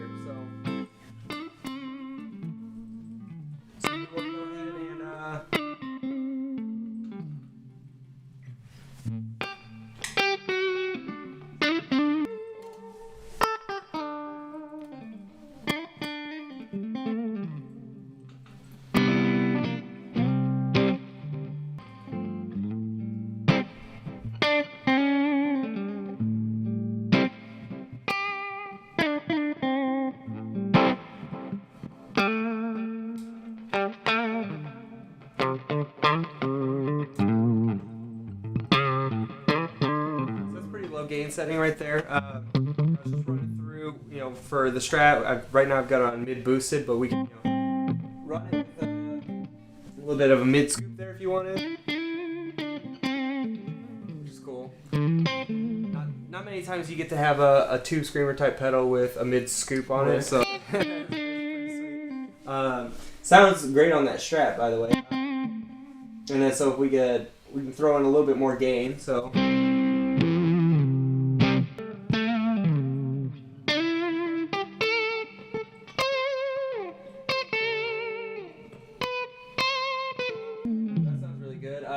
And And so this thing can get pretty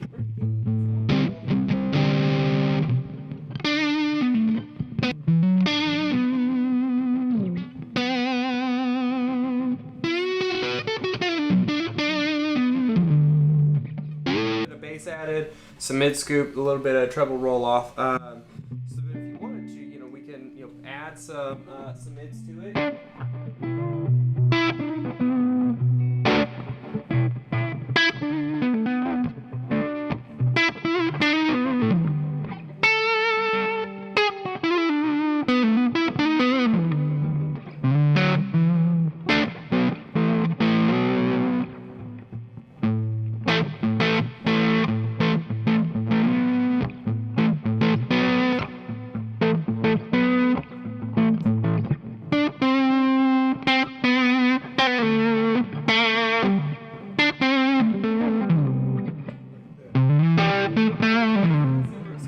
Sound, but you could also, if you wanted to, so right now it's in post mode, so all of your your gain and stuff is, or the EQ is happening after the gain. So if you wanted to have it in pre mode, then right now we're boosting a little bit of the mids and stuff, and so I'll have you play, and then I'll switch it in the middle of you playing, and it'll sound crazy different. So.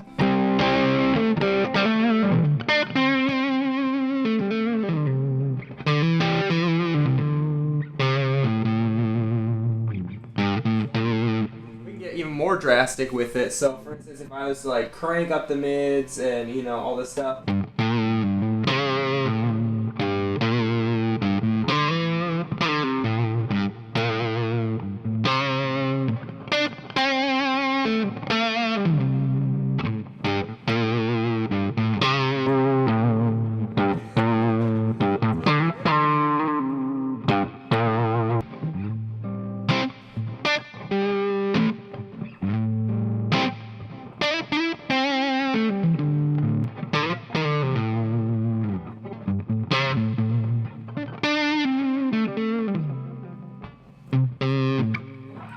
sounds really great. So like that's super cool. You've got the that mid that you can have put in, but also in that pre mode like it's boosting gain into the drive, so you're going to get more gain that way, but it's also going to have like less effect over the total tone.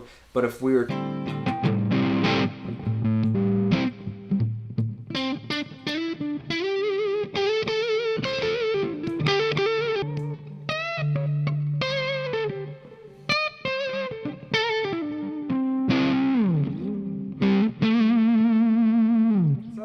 different sound, but still, pretty cool. One thing that's, really interesting is clip or, like the Boss SD1 is like asymmetrical clipping tube screamer type circuit, whereas like Tube Screamer uses symmetrical clipping. So the on post, and then we'll throw in, so I've got it on asymmetrical right now, which is odd, and then we'll change it to the even. So go ahead and plug in something a little bit more dynamic. So like, especially it comes out in like some like power chord kind of stuff,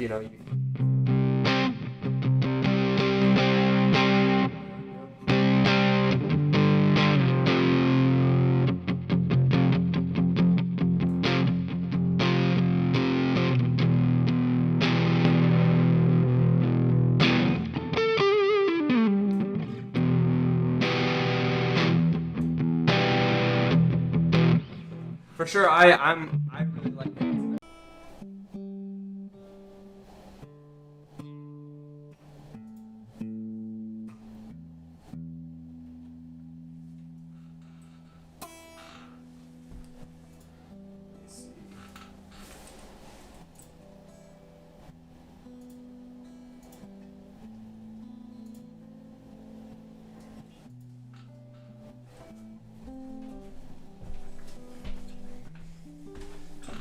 Still giving us issues here. Sorry guys about the technical difficulties.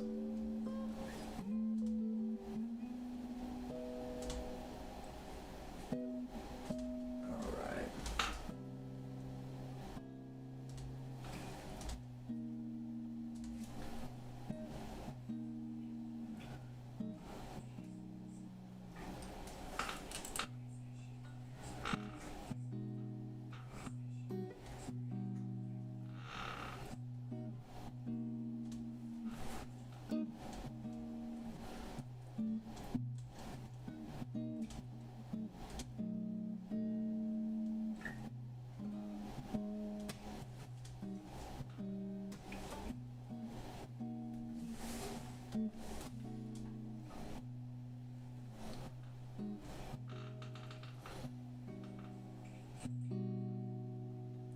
getting super choppy.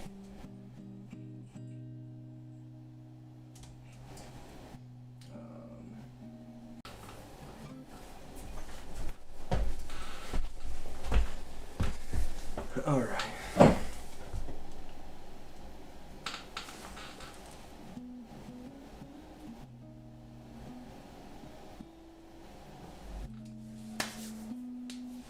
Hopefully it's running a little bit smoother now.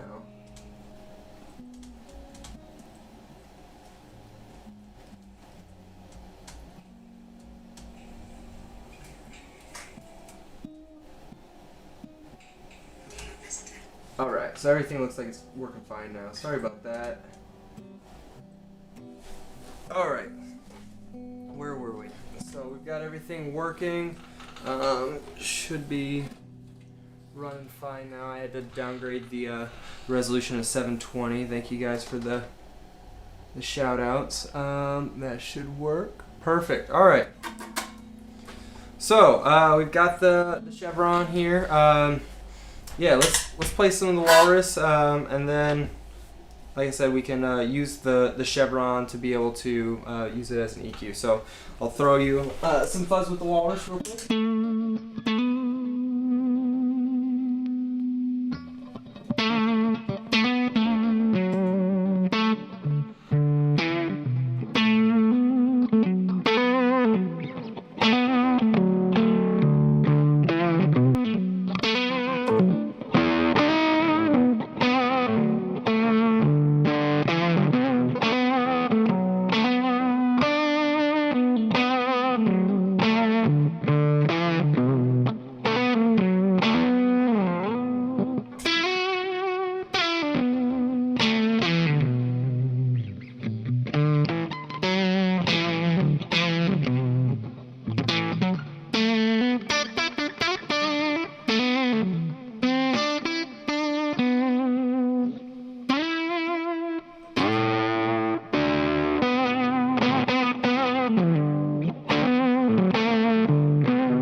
Almost transform the sound of any of your other pedals if you needed to, which is a really useful feature, because not only does it become just a nice, a great sounding overdrive, but it also becomes, something that works well to transform the sound of your other pedals. It becomes a great EQ pedal as well. So that's pretty sweet. But yeah, so we've got, let's pull up the walrus here. So I'll explain what the walrus is a little bit. So it's a 3 transistor fuzz pedal, but what it does is it has a germanium transistor from the 60s that's sourced from Soviet Russia. So they're not in production anymore.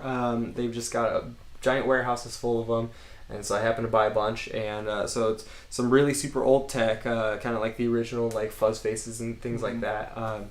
And then we've also got some silicon transistors in there. So basically, let's see, somebody's texting me about the video, but but yeah, so everything is everything else is silicon. So a lot of the newer silicon fuzzes have that spitty kind of sound that's really abrasive, and the germanium stuff has a lot more of the like the smoother sounds and things like that. So it's really cool when they go through and they like combine, because you get the best of both worlds. So that's pretty sweet. The second transistor in this is actually I kind of happened upon it from mistake. So I was going through and making it on a breadboard, which is basically like I call it Lego bricks for electronics, but you can just plug in electronics devices throughout on a breadboard and kind of go through and make different circuits.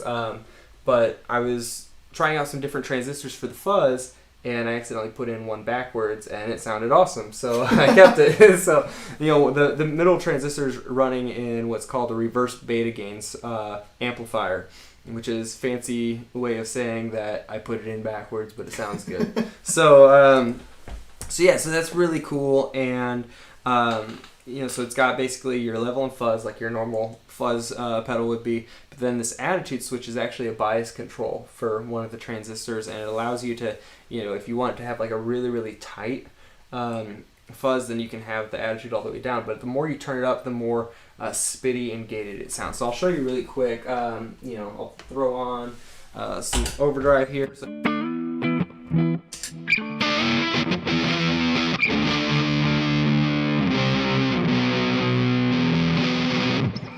we go into more of the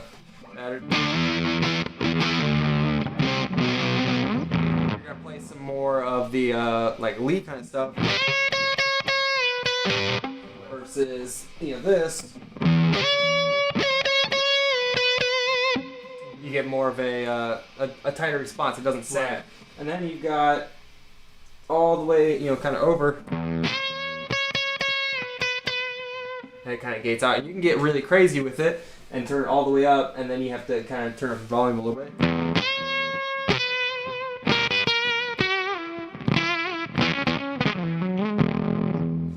Almost broken, right? Which is cool. But there's some different things in there. But like kind of straight up and down almost gives you like a 70s fuzz kind of vibe. So if you wanted to play the Hendrix kind of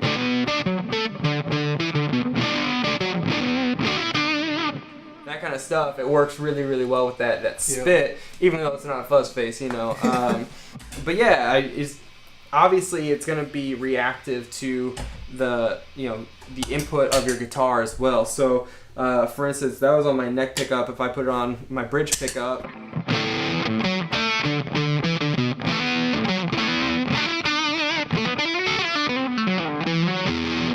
all that stuff, it's basically sounds like it's exploding underneath. Yeah. But then we can kind of roll it back.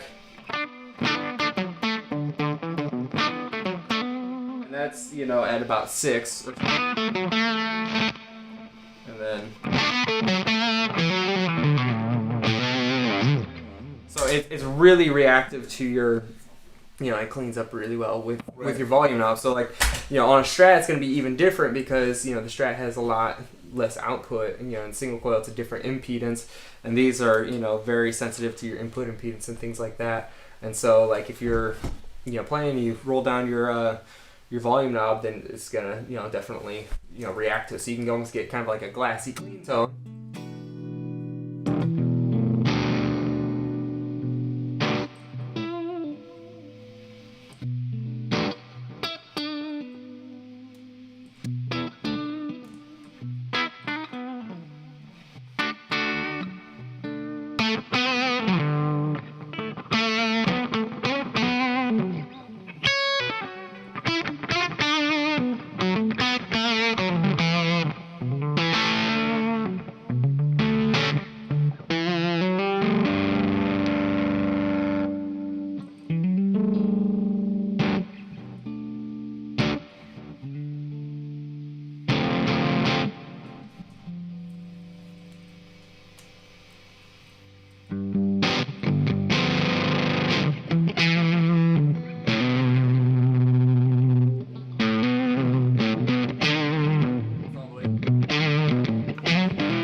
One thing is like with the attitude all the way down, I was really trying to make it as clear as possible because I hate when fuzzes are like super muddy.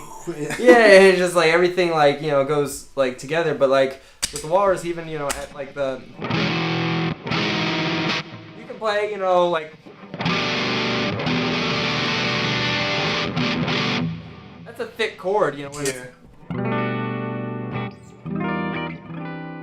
you play that kind of stuff.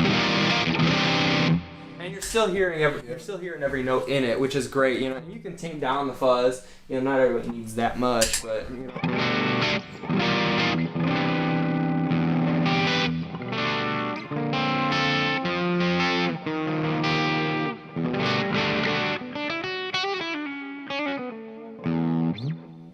it's cool.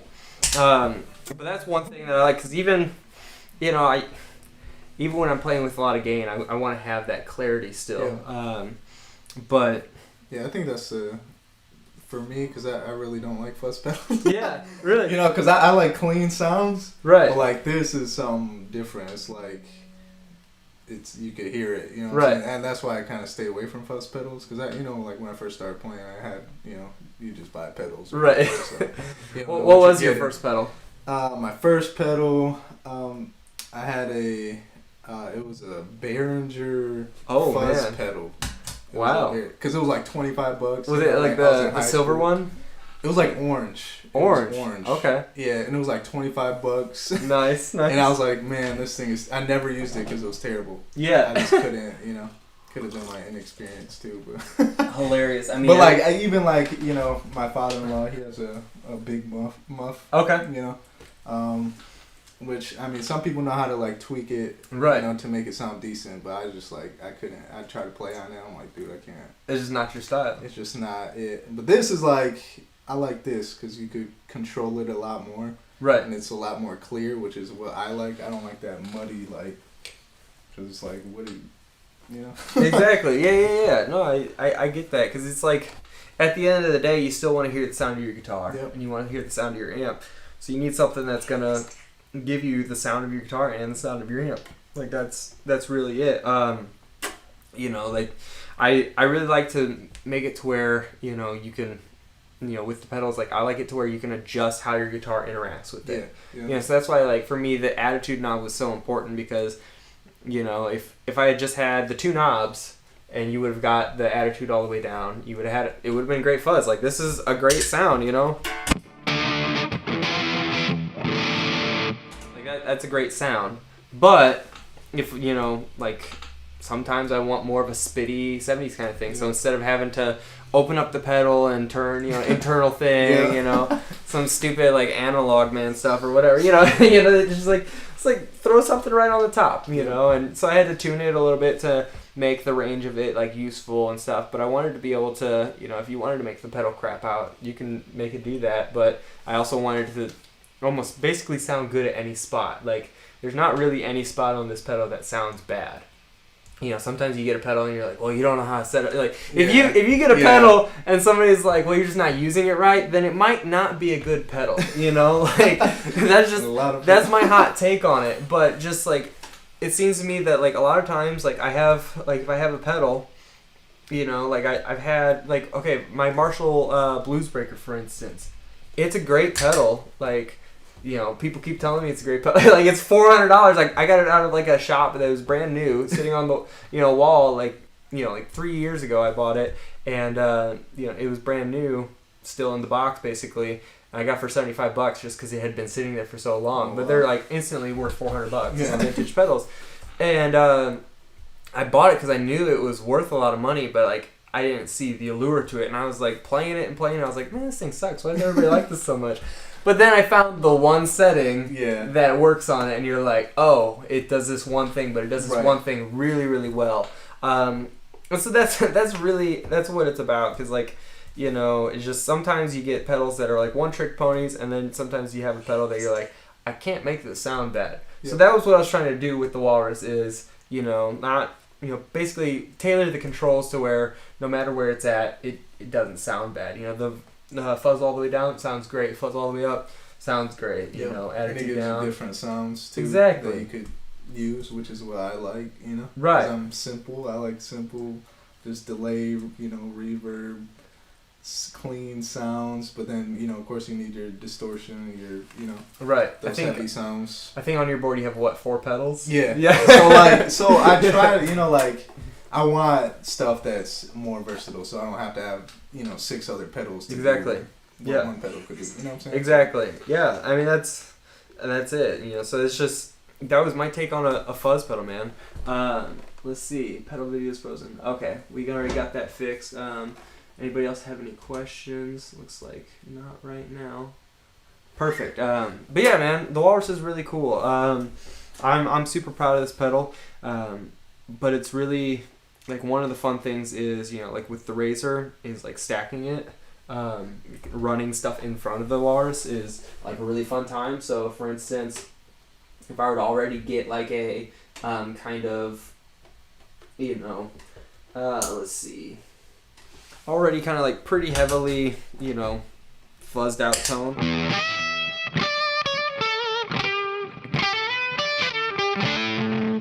So it's already spitting out a little bit, it's in that like vintage territory. And then we go ahead and add in like the Razor. Just like infinite sustain, you know, especially if we were to go through and, you know, just crank it into it. It's just gonna absolutely decimate the walrus.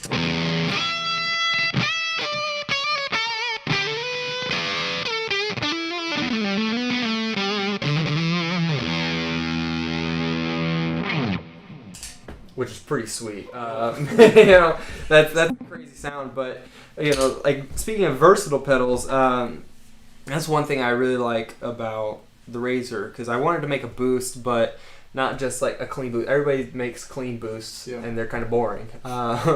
You know, like the way that I have two functions that I use for a boost. You know, I've got on my personal board, I've got a TC Electronic Spark, which I really like. It's just no nonsense boost, and that goes after everything because, you know, sometimes you just need more volume. But a lot of times I like to run boosts in front of my drive pedals, because then I can, you know, kind of drive the drive that I already have. So if I'm like playing a solo, a lot of times I've just got my rhythm tone, and then I want to have like actually just shove a boost in front of it. So it doesn't really matter if that boost is 100% clean or if it's dirty. You know, a lot of times you just need that just extra push into an overdrive. And so that's what I kind of imagined with the Razor. Kind of wanted to run it off of a, you know, started with an old Rangemaster type circuit, and then turned it all silicon, and then I did some other stuff with it. Looks like my GoPro went out again. I don't know what's going on with that. Let me fix that real quick. Let's see if we can figure out what's going on here. All right.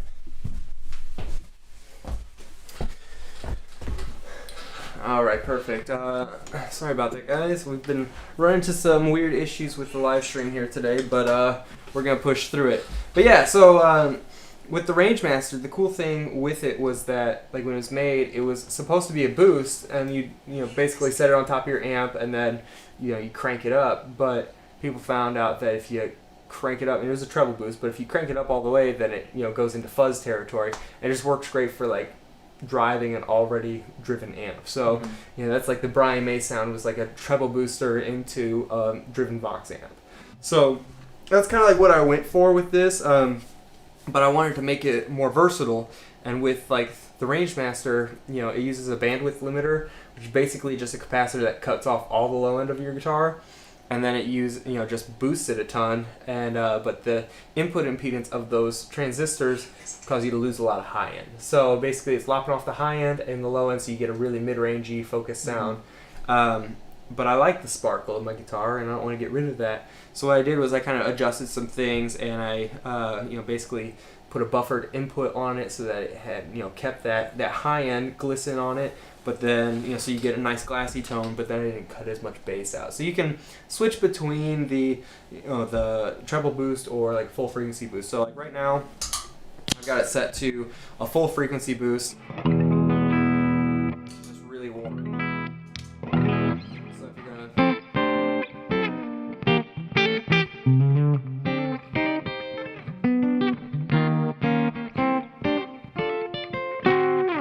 all that stuff. So, but I've got the gain kind of high, so you can also make it clean up by turning the gain all the way down, and then just turn up that level. So if I were to do that.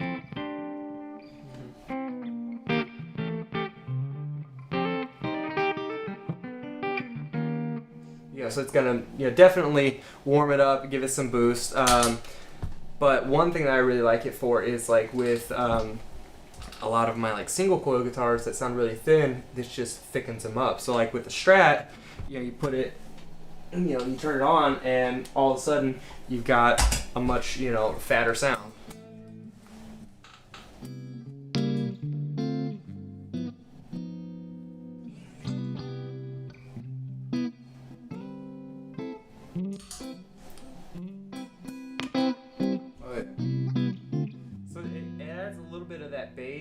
It adds, just some of that upper mid, but it's got a compression to it that really kind of like glues your sound together. Like, I always run a compressor pedal, but like I feel like I don't really need to with, when I have this on. So like, for instance, like my Telecaster, like your Strat might have low output pickups, but I guarantee they're not as bad as this one. Like, this has got like no output. So like I'm full blast on my bridge pickup right now.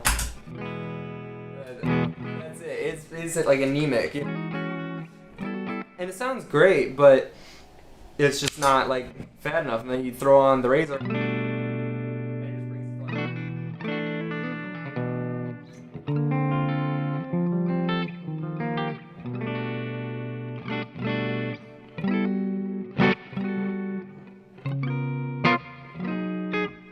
You know, it's got a lot of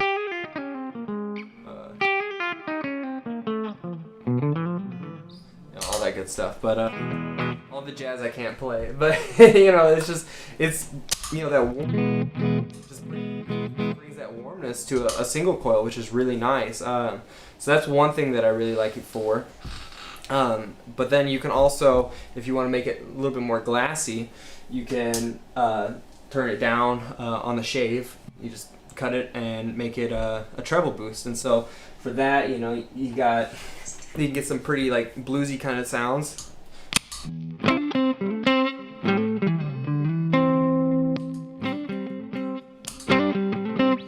Here, let's turn down the boost a little bit. Versus full frequency boost.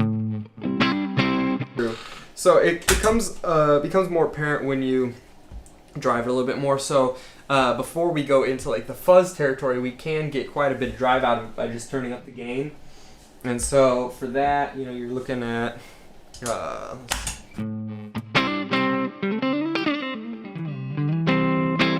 on the treble boost, and then full frequency.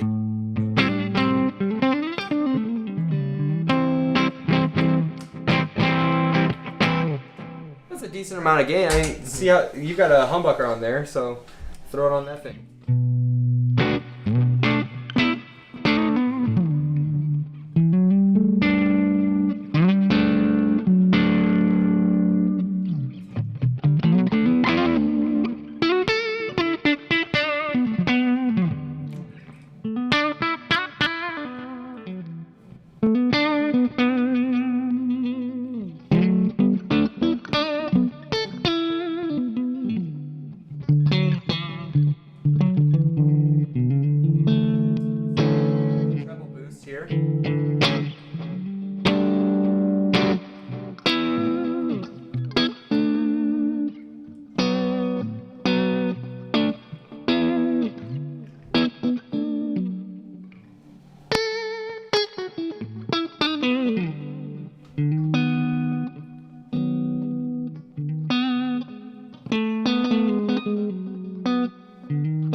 Super bluesy, you know, but that's great sound. So like for instance, if we were going to use this to like drive into like the chevron, for instance, so we'll pull up some medium drive on here, but I'll put the chevron on the fat mode so we get all that bass response, and then we'll do a full frequency boost into it with all of that, you know, all your bass boosted, and you're gonna, you know, it might sound a little too fat, and then we can, you know, throw it into the treble boost mode, and we'll see how that cleans it up. So I'll throw on.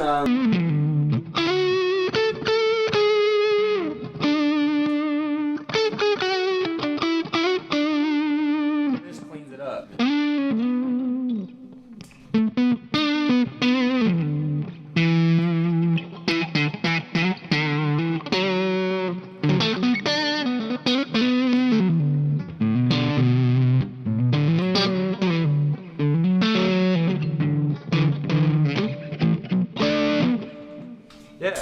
So I mean, a lot of times people will use like the treble boost because, you know, if you have too much bass in your signal, then, you know, like the bass notes, they distort more. I mean, that's why we chug on the bass notes. But you know, it's just like that's just the nature of like the physics of waveforms and stuff. They have like lower frequencies, and wavelengths have higher amplitudes.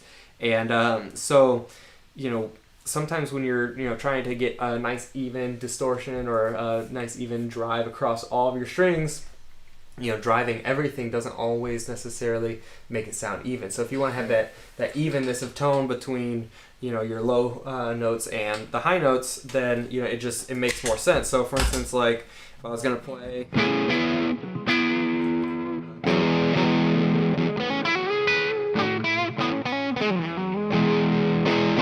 know, using a lot of that like open string kind of stuff, you know, if I was to play with this.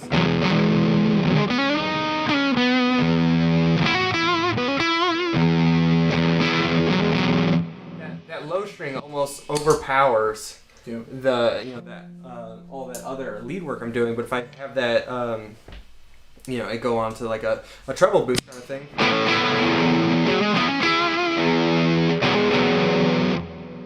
It's more even, and so that's kind of like the idea behind like a treble boost, which is a lot of times people don't really understand that it's supposed to drive something else. They put it at the end of their chain. They're like, "This sounds terrible. my tone is so thin, like it's garbage." But no, you gotta know what its purpose is for. But it's great because the Razor can do both. But the last thing about the Razor is just like the lather switch itself, which is kind of takes it into a whole nother territory. So basically, it kind of shorts out one of the transistors and makes it just go into super spitty fuzz. So basically, that's the treble boost version, and then we got.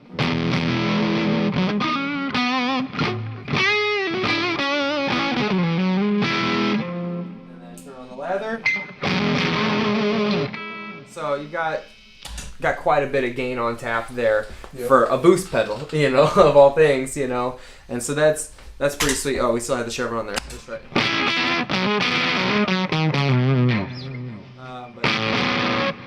So it gets pretty spitty, and then you can treble boost. It's really, like I said, really spiky. But if you're playing that into the chevron,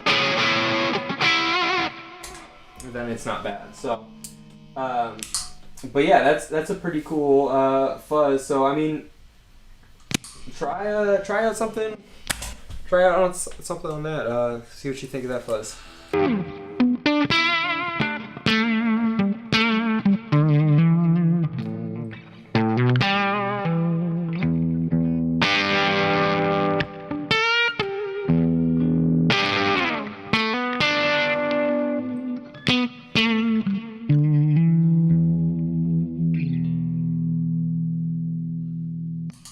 Pretty solid. Yeah. So it's pretty versatile. It's pretty hard to make a fuzz pedal that can, or a boost pedal that can do fuzz as well as just a nice clean boost. So it really depends on like your guitar too. Like for my guitar, I've got I use the humbuckers a lot, especially, and so it's hard to make it go completely clean for humbucker guitars. But for single coils, like I can, go all the way up to halfway on the gain, and I'm not really getting any drive out of it. Mm-hmm. So it really depends on what your setup is, but it's got a nice characteristic, sound to it that's just really, really warm and fat. And, even on the treble settings, it's not too overly harsh, except for on the most extreme of everything all the way up. But it's pretty sweet. So you say you normally have that, first in your chain? Yeah. So that's what I normally. So right now I've got the Razor, Walrus, then Chevron. So usually the fuzzes you want to have as early as possible, because for instance, like with the Walrus, it would sound completely different if I were to have a Boss pedal before it, even if it was off, because Boss pedals are like buffered bypass. So if I have any sort of buffer before it, then it's going to interact with my guitar differently, because they're very selective on their input impedance, and so it's about how your guitar interacts with it. So it's just it can be different, weird and different. So usually we put fuzz as early as we can, but these both kind of do the same thing, but they're all true bypass. So it doesn't really matter that this one is before this, even though it's a boost and a fuzz. But I just like to boost into the fuzz with more fuzz. It's just kind of a fun thing to do. But yeah, it's just, I usually use it early in the chain, but you could use it afterwards if you wanted to. So if I had basically another one here, then I could use that to do more of a clean boost, or use maybe even a different pedal like a Chevron to boost into the Razor and drive the Razor. So if I liked the way that the Razor clips and all of that bluesy style breakup and gain that we were getting with these kind of settings, if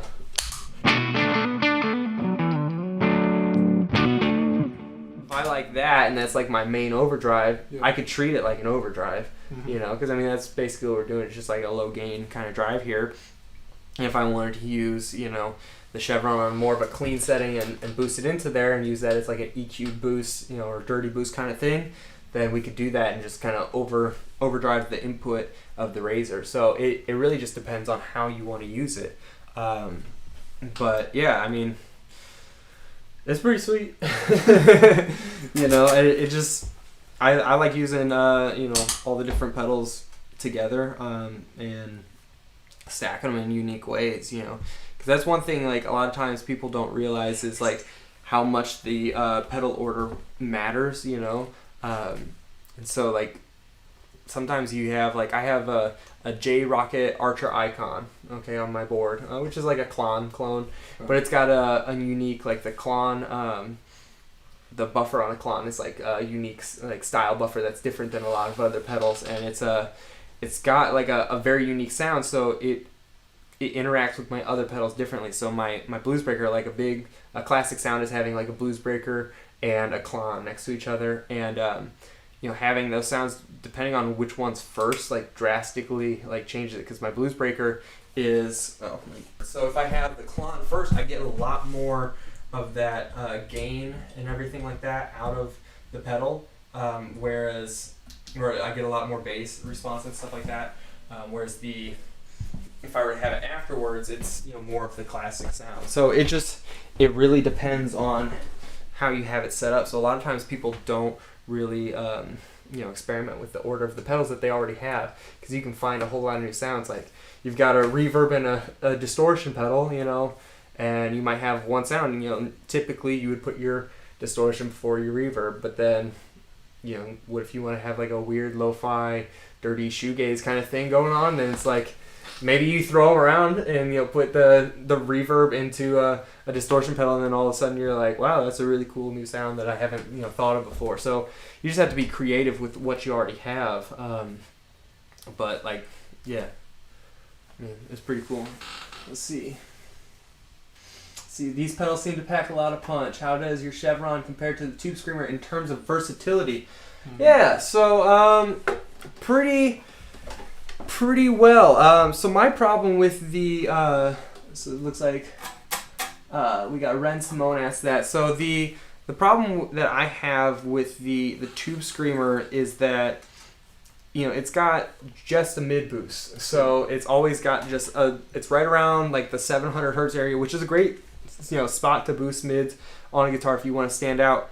However, you know, sometimes if you're running a Les Paul, you know, it's already got a lot of mids to it. If you're running a Marshall, it's already got a lot of mids to it. So if you're running a Tube Screamer in front of that, it might not be the sound you want. You might want something else. Like, a lot of times people will run a Boss Blues driver in front of a Marshall, or a DS1, because those are more of a flat frequency, or even a mid-scooped overdrive, because there's already so much mids. Like, you can either choose to accentuate or compensate for something. If you want to, you know, really accentuate the mid-range of it, sure, use a Tube Screamer.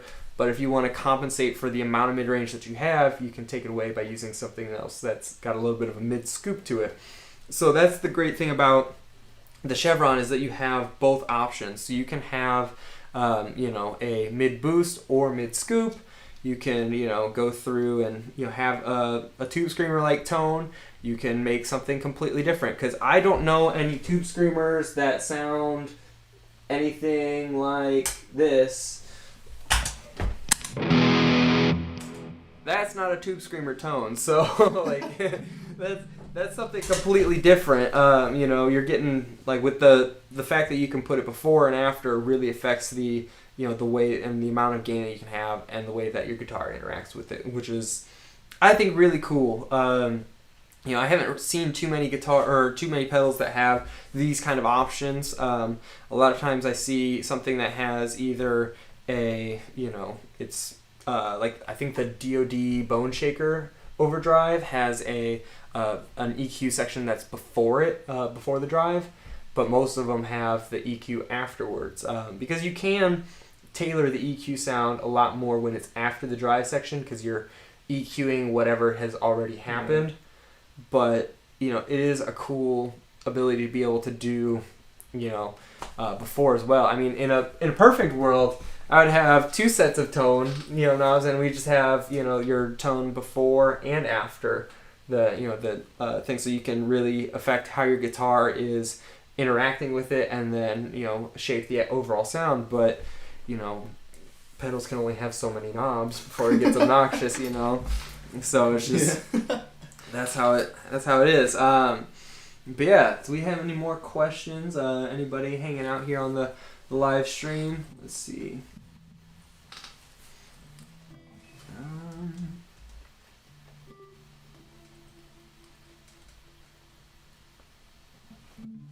I don't think so.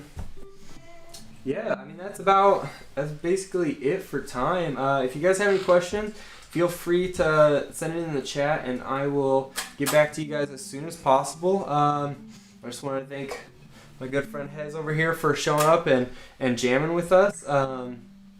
And that's basically it, guys. So make sure to go ahead and follow us on Instagram and Facebook at Moustache Audio. If you look at our latest Instagram post, you can see a chance to win a free walrus. So this exact walrus here, we're going to be giving away for free with the help of Pedal of the Day. We're going to be doing a giveaway for every dollar donated towards Movember to help basically fight against men's health and prostate cancer and things like that. We're basically just going to put in an entry for winning this pedal. So it's going to be really sweet. Movember. So that's basically it. I hope you guys have a wonderful day. Stay warm. It's snowing here in Michigan, so November's coming in hot. So other than that, thank you guys for stopping by, and enjoy the rest of your day at Effectopia. We'll be back at 5:30. I've got some other special guests coming by, and yeah, I look forward to hanging out with you guys again. Hopefully we don't have as many issues with the live stream, but we'll see what we can do. Thanks. See you guys.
So.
Section one more time.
there, internet friends.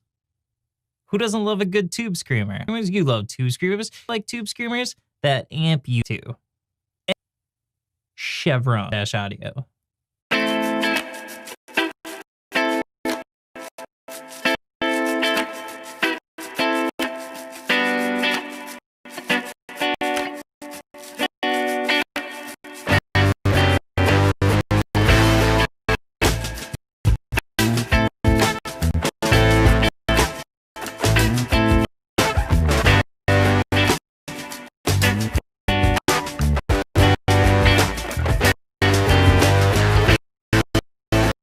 Moustache Audio Chevron is a no-nonsense overdrive that has the tonal shaping capabilities to become whatever you need to groom your sound.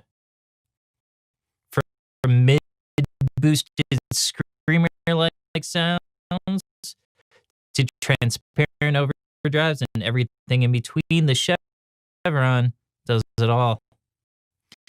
No matter what your sound is, the Chevron will get you there. Unlock new tonal possibilities and end the search for tone.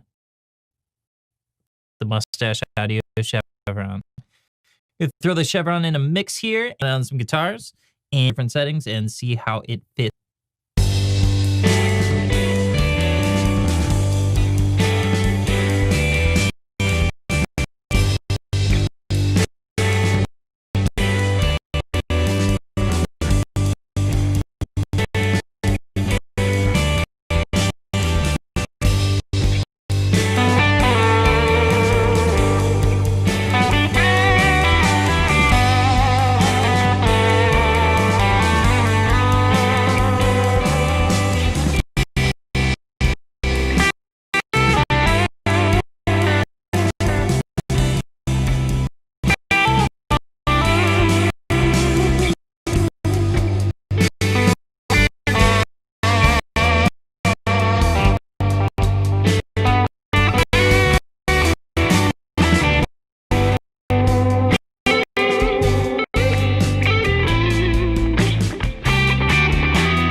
So the goal with the Chevron was make a tube screamer in most every possible.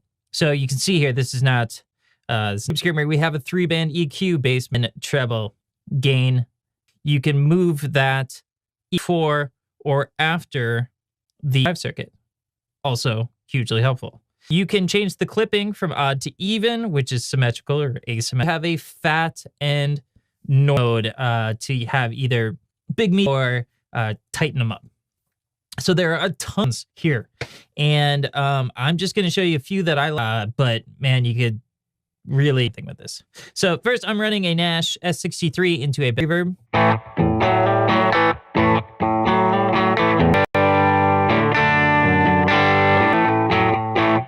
First thing I dialed up is just kind of a screamer sound.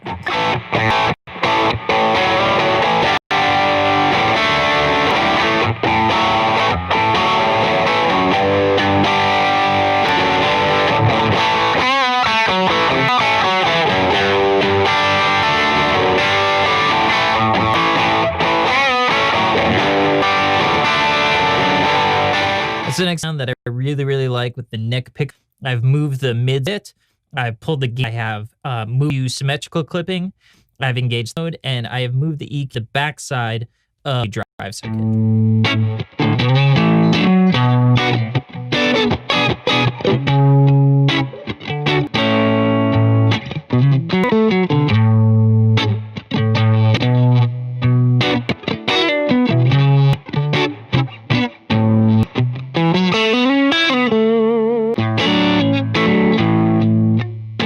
All right, so here we're going to juice the gain. We are going to go with asymmetrical clipping. We're going to stay in, and we're going to move the EQ over to the post, and this is going to run.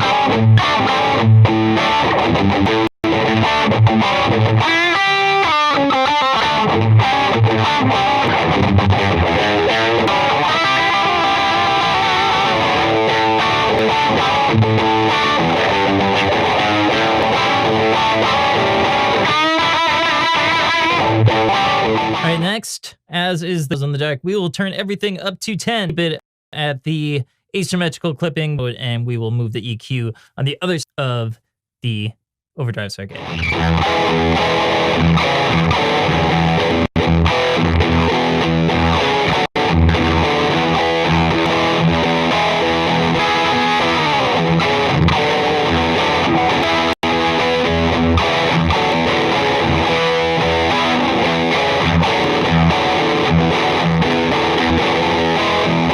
So there you have it, just a little bit of Chevron by Moustache in Michigan. Pedal, all occasions.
Alright, then we're gonna do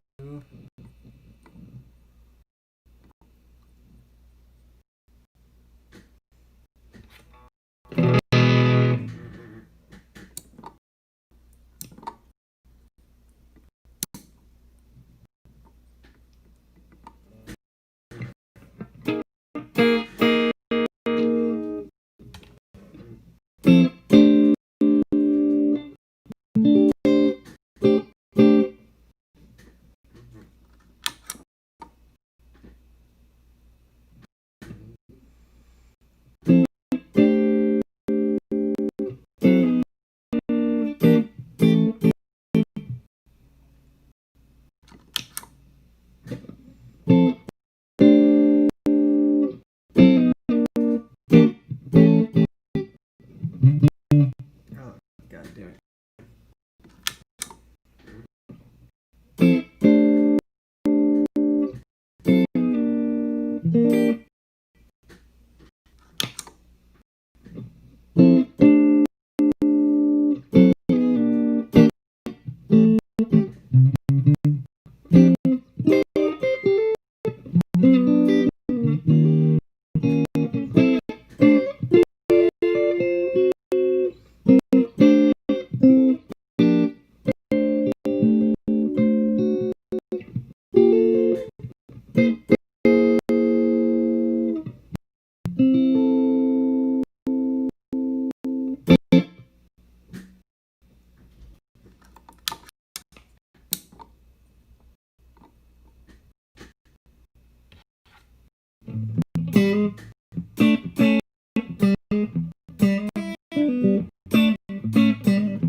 friends love a good tube screamer. As you love tube screamers, like tube screamers, you just switched. Enter Chevron Moustache Audio.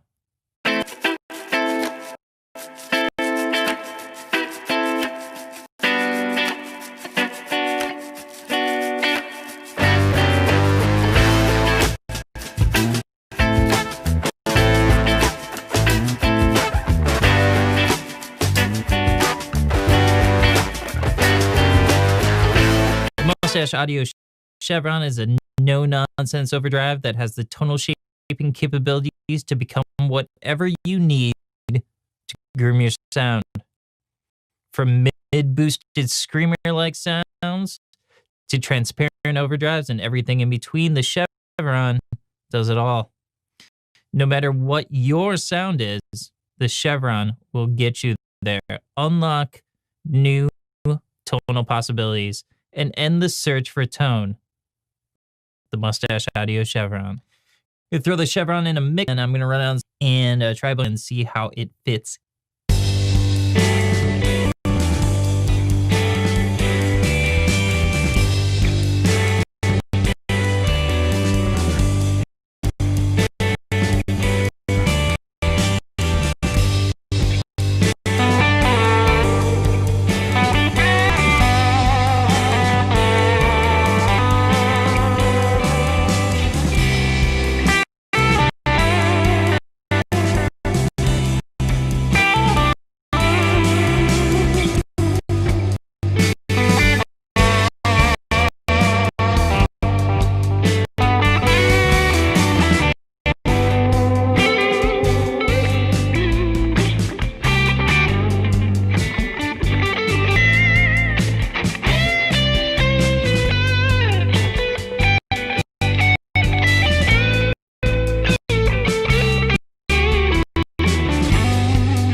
So the goal with the Chevron will make a tube screamer in most every nation possible. You can see here, this is not tube screamer. We have a 3-band EQ and treble gain level.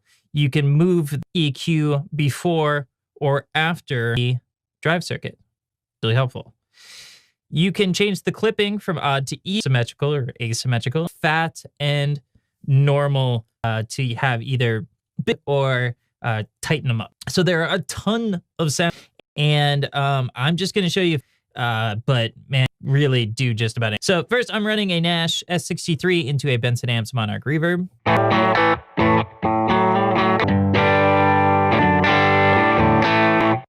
First thing I dialed up is just tube screamer sound.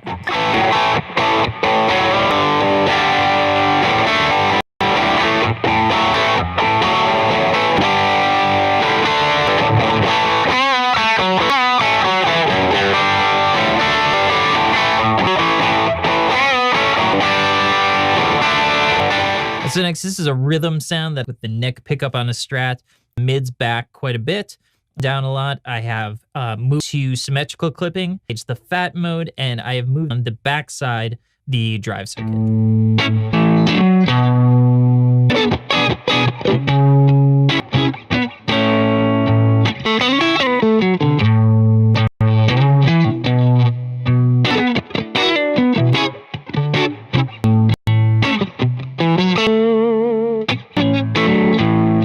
And so here we're going to juice the gain. We are going to juice the mids, go with asymmetrical clipping. We're going to mode, and we're going to move the EQ over to the going to rock hard.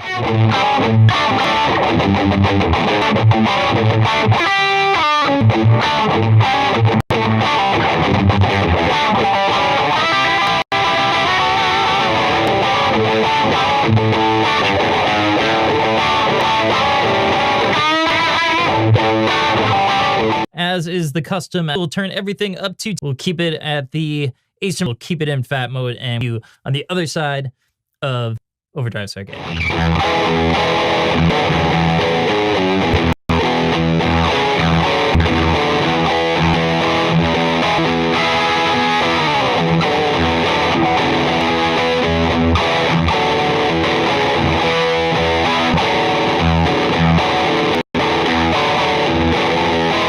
Just a little bit of a taste. Chevron by handmade. Again, super screamer for all occasions.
All right. Hey, Moustachios, what's up? We're back here. So it's 5:30. That means we're scheduled for the late night hang here at Moustache Audio. It's not that late, and it's not really night, but we're gonna hang out. So Yeah. I got one of our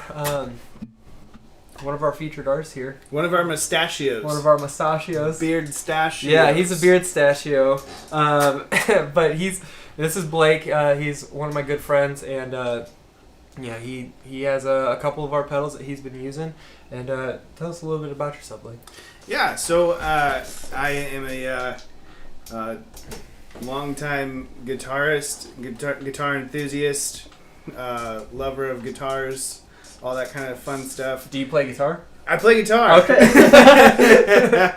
I'm a worship pastor at a church, so primarily I play worship music. I love playing blues and stuff as well. And so Robbie and I connected, and he showed me about his really cool pedals. We had a local friendship and everything, and he's like, "Hey, I built some cool pedals," and I was like, "Well, I really like pedals," and he's like, "Cool, you should try mine." I was like, "Sure." And I was like, "They're pretty cool." Yeah. And that's how that relationship blossomed, and it was great. Yeah. Robbie had longer hair back then. I did. No, I was as we said, it was 1970s rock star Jesus was the look. Yep. You know, it was just That's really what connected us. Yeah, it was. Yeah. You know, he thought it was the second coming of Christ. It just turned out to be me. Not quite. You know? He was quite disappointed, let me tell you. But no, I had hair down to my shoulders. It was a good time, but you know, we've been hanging out for almost 2 years now. Probably. A long time. Yeah, it's been a good long time. So I got to see like the evolution of some of these pedals come along and stuff, and particularly the Chevron, which is really cool. I got to have some really cool input on that. Yeah. And so loving where it's at now. And one of my favorite pedals actually right now from you is the Razor Boost. Right. I use it a lot. Yeah. And it sounds killer. Like same. it replaced my most recent boost. Okay. I don't know if you're supposed to shame other pedals on here, but I'm not doing the shaming, man. So. Yeah, no, I love Vertex effects. Like they do great. Right. But I had the Vertex Boost. It was really awesome. But I just wanted to try something different, and so Robbie came out with the Razor, and it was a very easy decision for me just to switch over to the Razor.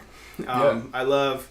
It can be super transparent. It can be kind of gritty. It can be kind of all sorts of tone shaping nasty things. fuzz with it. Yeah, which is fun. Really nasty. Yeah. when you say spitty, like I mean like not just like oh it's like it's like an aggressive like I hate you like kind of like spitting at somebody's mother. Right. You know kind of spit. It's pretty gnarly. I think it's a bit like that. Last case scenario, studio. You don't know what else to put on a track. Right, you're just like... And all of a sudden you come across that and you're like, that was it. Yeah. That was the sound. It's pretty cool. I mean, you know, and it's just like... I don't know, like, I like putting it into that, like, crazy fuzz territory, running into an overdrive pedal, like the Chevron, because then, like, it just turns my overdrive into, like, a weird fuzz type thing anyway. Right. So it's just, like, if you want to have, like, a crazy, like, just crush solo, then just... Bam! Right there. Oh, it's awesome. So. I've been using it after my second stage drive, and it's just been really cool. It like makes that second stage drive just like sing. Mm-hmm. It boosts it out there, adds just a little bit more gain, and really like some really tight definition to it. But it doesn't like compress it to the point where it's like unmanageable. Sure. Well, that's a weird way to phrase it. It doesn't compress it to where it's like not lively anymore. Yeah. It's still very much lively, and I love that about the Razor. So yeah. So what settings do you use on it? That's a great question. I'm a set it and forget it kind of guy. Sure. So I think I kind of forgot it. Because I said it. Fair enough. So I mean, we got. You probably don't put the lather on. I'm guessing. No. It's pretty clean. It's just on the brink of like dirty. Okay, so probably somewhere up in the middle here, and then probably maybe a little boost. Do you have it on the full frequency boost, or do you have it on the treble boost? Full frequency. Yep. So here, just give us some clean tone real quick. So we're running. This is a Gibson. Yeah.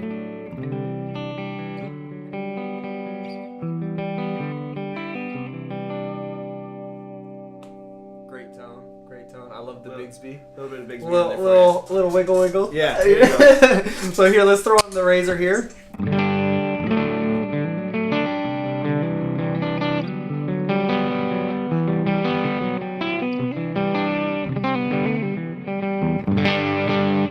Dig into that just a little bit, just even on the setting it's at right now, and just.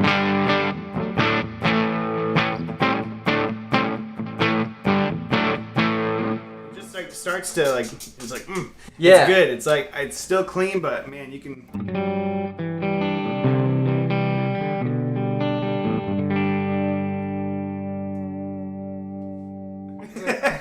Man, I don't even have one of those. That's not fair. But that's I hate to say, but it does have a very like edge of breakup kind of like. You know, it's not like an overdrive pedal that you turn it on and everything's just really creamy and smooth kind of breakup. It is like a kind of breakup that you got to work for. No, and that's the thing. My biggest thing about boosts is like a lot of them, they just get kind of, I don't know, they focus on like one frequency and boost that, or it just kind of sounds like thin, or it'll do a different thing where it like completely masks the tone of what you're playing through already, and that's. For me, that's not what I want in a boost. I want a boost that's going to sound transparent. It can get nasty if I want it to. Right. But, like, I want it to work with what I've already got going. And this does it really well.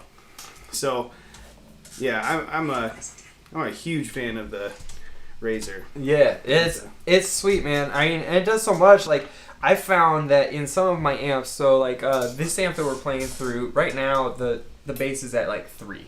Because it was originally designed as a bass amp, so it's just got so much low end on tap. Well, yeah, when you put a humbuckers through that, it's even more. It can be a lot. And the same thing, so I like to gig a lot with solid state amps just because, a lot of my tube amps are vintage except for my AC-15 over there. And so it's just like one of the amps that I use at my church gig that I leave there is a Yamaha G100 212 Series 2. So it's designed by Riviera. It's one of the better solid state amps out there from the 80s and stuff.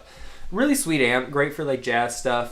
But it's got a lot of low end on tap. A lot of those with the active EQs, they have a lot of low end. So when I feel like when sometimes I bring my Strat or my Tele or even my Supra with the gold foils, and I play a single coil guitar into it, sounds great. And then when I go to play my 339 or my Les Paul, it's just there's so much low end from these really really meaty pickups that sometimes they can get muddy. So like on this guy,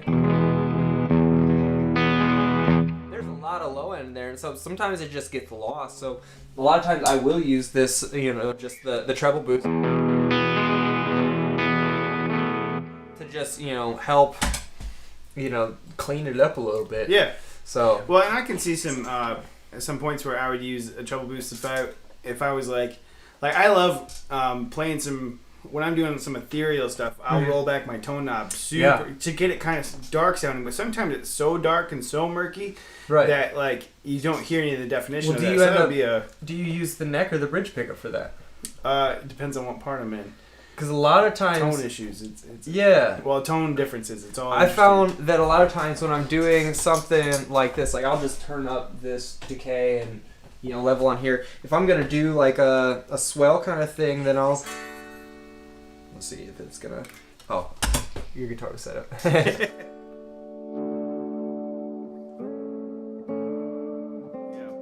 I'll use that bridge pickup because if I do that with the neck pickup, it's just so throaty and thick. But you can get that. I don't have the church guitar's weapon of choice with me, the volume pedal, but and I'm not very skilled at doing all the fancy finger work over here. But just having that versus that really muddy, it just changes a lot. When you're trying to do some more of that ethereal stuff, and there's so much reverb and so much delay going on, you can't really afford to have that super thick sound. Right. Well, even sometimes I'll do like a delayed rhythmic part with it, and again, you want it to stand out, you want it to be focused, but rolling off that tone knob, you get just so many more tone options, right? And kind of create creative spots to be in the song, in the feel, in the moment, and stuff like that. So I love doing that, but I don't like getting lost. I want the part to be present and to suit it well and stuff like that. And so like I was saying, if you're trying to do some line like that and then your tones rolled all the way down, without having like a treble boost like that's a super useful tool for that. Yeah, and I mean, a lot of times people think when you're talking about treble boost, they think that you're actually boosting the treble, but really we're not boosting the treble per se. How the treble booster works is we're actually just cutting out bass.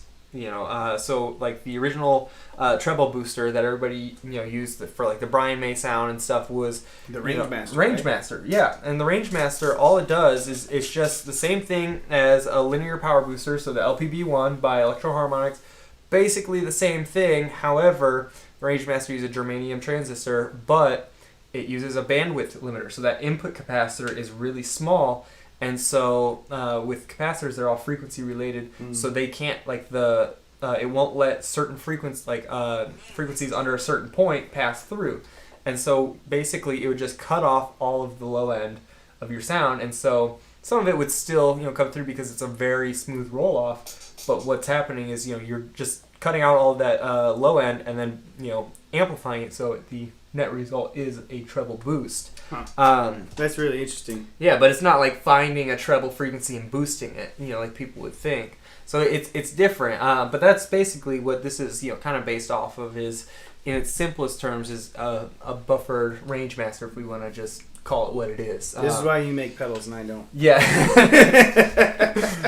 Because I'm nerdy and I can't play guitar very well. He can play guitar Well, so don't get Robbie wrong. so- He can hang.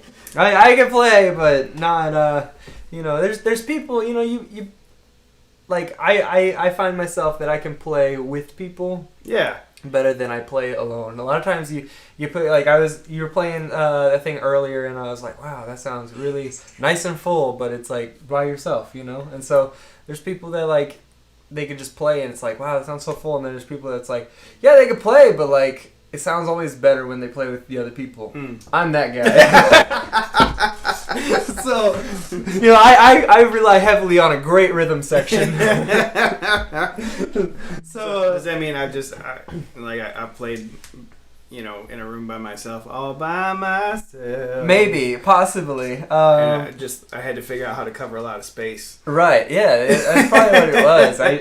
I was just like, I've been rocking the minor pentatonic for like 13 years, so it's Yeah, just, I still, it's a great, it just works. yeah. So cool. So yeah, so that's what we've been looking at is the Razor right here. Yeah. We were talking about some of the crazier fuzz tones. Did we go through those at all? Not really, okay. not yet. Yeah, so let's do some crazy fuzz. So to get the fuzz, basically we could do it with a treble boost or with a full frequency boost, but you're just gonna turn the gain up, which we'd already get a little bit of drive. So this is.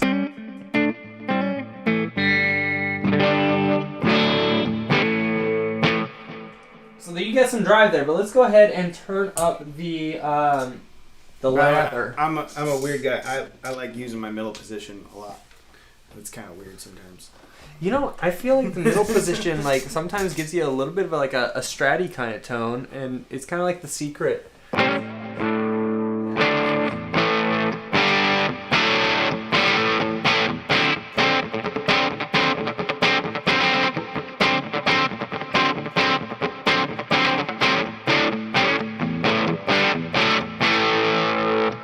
That's fun. Yeah.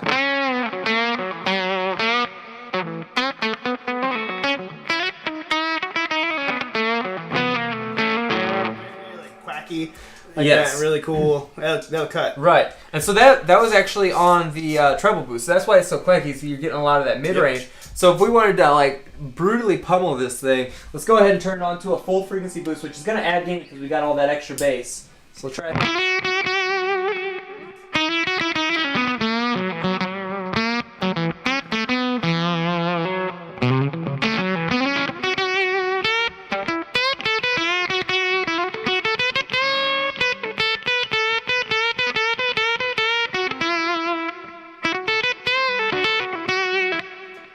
That sounds great. I love it. Yeah. That's really cool. Yeah.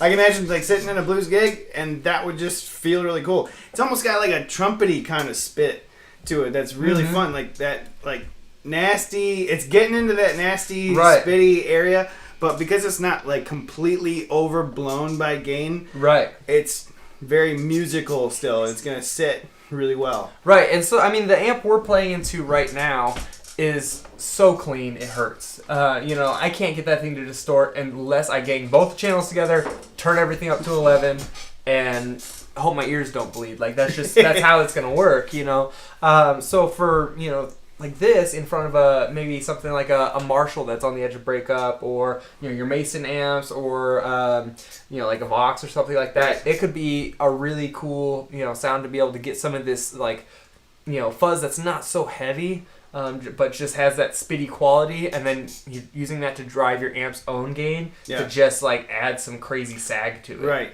and not to do a complete plug for Mason amps, but Mason Amplifiers is a company that's the Mark Mason makes the custom amplifiers for me. He's a brilliant amp builder out of Michigan. Yeah, and he's done some really cool stuff. So actually pairing Robbie's stuff with Mason amplifiers, it's just tonally it's worked for me really, really well. Yeah, I love it. So exactly right. Just pushes it over the edge and pairs with be true to the sound. So that'll clean up when you lower times, but then you can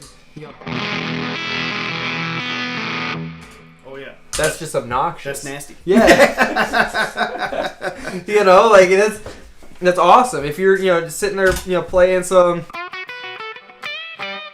not gonna show up to a blues gig and play that. Like, that's lame, you know? I mean, throw it on the treble boost and then... That hurts my ears like it's Albert King playing or something, you know? Like, I think throw- Buddy Guy a little bit. yeah, something like that. Like some stereotypically bad blues tone, you know? But like so bad it's good. But that's just... You know, this will be enough for if you're, you know, jamming along. That's what you want. But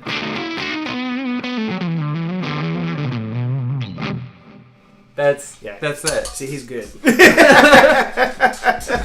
that good. But yeah, man, so it's not just a boost. When you when you hit that, it almost sounded like it was into like punk rock. I'm thinking like old like grunge punk rock kind of like territory. Okay. So almost some like Savage Garden stuff. Okay. Am I saying the right? Soundgarden. Soundgarden. Okay. Not yeah. Savage Garden. Savage Garden. That's yeah, that one. too many gardens. I don't know if you're trying to like take me to a rock concert or serenade me to sleep. But, you know. Yeah. Hilarious. I have a history of taking people to concerts I thought were but weren't. Oh no! What would be the worst combination of that? Well, so I bought tickets to what I thought was a Owl City concert, which ended up being an AWOL Nation concert. I'm not dyslexic, but it was close. Wow. AWOL Nation, a wall, owl. It's almost as if somebody read you it all, like, yeah, you know, one letter at a time. It was for my wife, and it was to surprise her. And she was really excited to see Owl City, and she laughed really hard when she found out that it was not Owl City, and I felt really bad because apparently she knows all the Owl City songs. Wow, but she still married me after that. So, yeah, well, that's good. You didn't ruin it completely, you know. Yeah, but were there butterflies at the AWOL Nation concert? We didn't stay. Nothing against AWOL Nation, but we just kind of left after a while. It was a long hilarious. Day. No, that's a great story. I mean, it was. I wish I had people to take to concerts. Well, I mean, I have somebody now, but I've gone to so many concerts by myself. I actually missed out on a lot of concerts for not going. Can we hold a moment of silence for concerts right now? Yeah, man. Moment of silence. Yeah. But a quick moment because we got some pedals to look at. But kudos to all you guys out there like hurting for like gigs and stuff like total kudos to you. I hope you guys are making it. I hope you guys are doing well, and I hope you guys get back into shows quickly and soon with your new Moustache audio pedals and everything. And but seriously, like it's been rough. I mean, I've had to transfer a lot of my gigs from, you know, just. I do guitar work for people, and that has slowed down significantly. Yeah, because people aren't playing. Like I do, you know, all kinds of like guitar jobs and stuff like that. And when people aren't playing the guitars, they don't really need it done. Yeah, I mean, I still have my church gig, which is great, you know, because that's very consistent. But you know, there's like a lot of the churches, like I haven't had any like bar gigs or anything like that to play, and so I've actually transferred a lot of my stuff into video editing. So I actually do a lot of video editing for the local churches who are doing, you know, their live streams and stuff like that, and so doing like recording stuff because, you know, I've got studio gear, and so I'll just go record them doing their stuff, and then we do it that way. But it's just we've had to really kind of change around the way we do things in 2020. It's kind of crazy. Yeah. So kudos to you guys. Keep going. Keep going strong. Excited to see you guys on the road again soon. Absolutely. Well, we already got the Razor up here. Let's or not the Razor, the Chevron. Let's go through some stuff on the Chevron. Yeah. So what's your favorite thing about the Chevron? I like that it's a tube screamer with a lot of tone options. I think that's one of my number one like bummers about tube screamers. Most oftentimes is that just the limited amount of options, and it's not that, again, I'm a set it and forget it kind of guy. Mm-hmm. So it's not that I love having billions of options to sort through. In fact, a lot of times that can be frustrating, but this isn't too many, that it makes me like frustrated or anything. Right. It's pretty simple, and it's featured. It's got a 3-band EQ. You've got pre or post gain. You got some different clipping options. You got your gain and level. But a lot of tube screamers are just like, 3 little knobs, hit it, quit it, and you have to deal with the tonality of it. And if Right. you don't like it, well, you get a different tube screamer. Or a And so- different amp. Well, please different no. I will way buy a new pedal before I buy a new amplifier if I like my amplifier. That is not the option. I am dead bent. Like, I'm hell bent on using this tube screamer. I will buy another $2,000 amp if it kills me. No. It's a good excuse to buy another amp. No, it's not. Well, you guys are probably disagreeing with me online because you're like, oh yeah, more amplifiers. I like just playing. I like being able to set something and play it. Sure. But yeah, this is really cool. I like the tone options. I like that I can take some of the mids out of it. I like that it's got this is version 1, 2 Or 1.13 or something. 1.3. Yeah, I don't know. And what you did through the bass circuit is actually really awesome on this. It's a lot tighter, and it feels really good. Like, it sits really well in a mix. It feels really good. And I like this one a lot. Like, it's got some really killer stuff to it. Yeah. So, yeah. So I know you're a set and forget kind of guy. Did you forget how you have this one set up? Yes. Okay, perfect. But I mean, I pretty much run it kind of like a first stage overdrive. So drive's not super killer or anything. It's not like. So I'm gonna guess probably right around here. Do you add or do you remove some mids? I usually boost mids a lot. Boost Yeah. mids? Okay.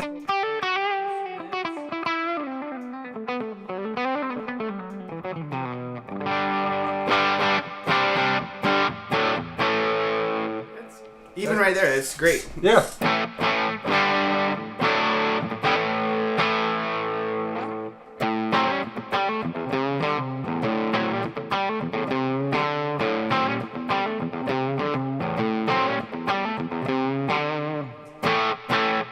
That sounds awesome. Yeah, and hopefully we're not going to copyright issues right now.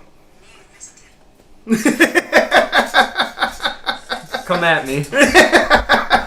John Mayer, I'm sorry. That's only because I really like your music. It's free advertisement. You should thank me. Actually, pun with the clipping options. What are your thoughts on the symmetrical clipping? I believe I like even. Okay. More. Interesting. Yeah. The, So right now we're on odd, and that's the asymmetrical clipping, and even's more like the regular tube screamer, which has the symmetrical clipping. You have to forgive me. Which one is the one that sounds a little bit more open? Well, let's find out. Hey, that sounds Okay. great. So right now we're on odd. Let's go ahead and switch it to even. So this is a little bit more compressed feeling and all that kind of stuff. Man, they're really both usable. And like that, you have to excuse me. So the odd one was actually, it felt a little bit more open, felt a little bit more raw sounding. Right. And like in a low gain setting or low gain feel when I'm trying to just create a mood. Like, can we hit it back to you? Yeah, like I'm just trying to create.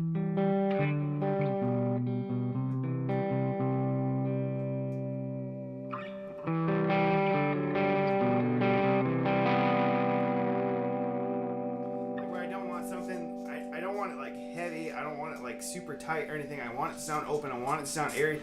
Like, that's a really good feel for that. Right. And then let's do the same thing, but with the even to see. Like, still sounds good. Just a little bit. It has more of a tighter. Like, it's a little bit more of a compressed feel to it. Sure.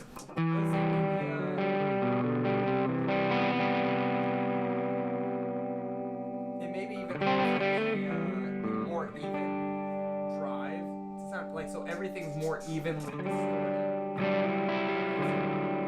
Yeah, definitely usable again in this context, but I like, as much as I like setting forget, I also like having the option in any given moment to flip to something and like, I'm always adjusting my volume pots. It's because I always like that option to make it feel like in a certain moment. I don't want to always be like punching.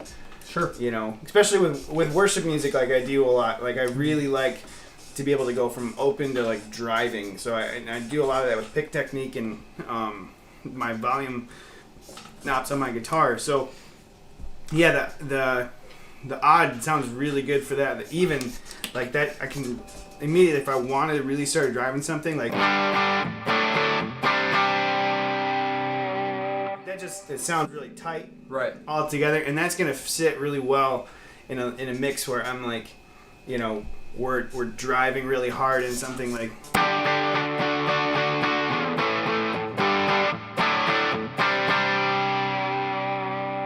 It Sure. sounds good. It sounds even. I can hear all the notes very clearly, evenly. And then, yeah, let's do that.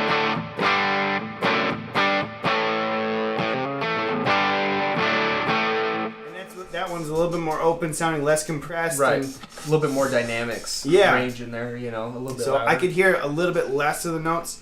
So, and that leads me to the idea of less compression. Right. And stuff like that. So Yeah, kind of like if you want like a dynamic, like blues kind of, you know, you might want to have that more organic kind of odd, you know, setting, which is the asymmetrical clipping. But if you want to have like a nice rhythm guitar that you just want to, you know, pin into a mix, the even might be a better setting. So, right. Yeah. So it's just a subtle thing that really, if it wasn't there, you wouldn't know the difference. But like having that option is pretty cool. Right. I mean, this drive could easily sit into like a first stage, second stage, either or Right. kind of feel. Yeah, because I mean we've got quite a bit of gain on tap. Like I mean, right Yeah. now we're only at like let's go ahead and throw that all the way up.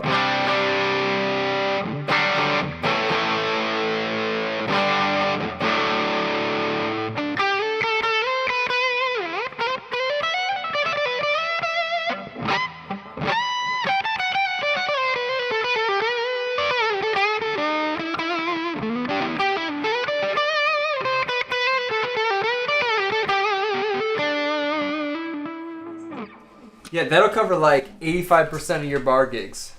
You just put that in a Rat, and you've got 80s covers like on lock. Church leads that I do in songs, you know, I'm covering a lot of different ranges and stuff. I like to be able to, like, when I get to a lead part, I want to be able to get out and be in that Right. space that I'm supposed to be in, and that's the thought. It's like, what space are you supposed to be in right now? If you got a lead guitar solo, you want to be able to cut. You want to be able to hit it and Right. hit it well and stuff like that, and that does it. I mean, like, that just sounds good. If I play guitar right.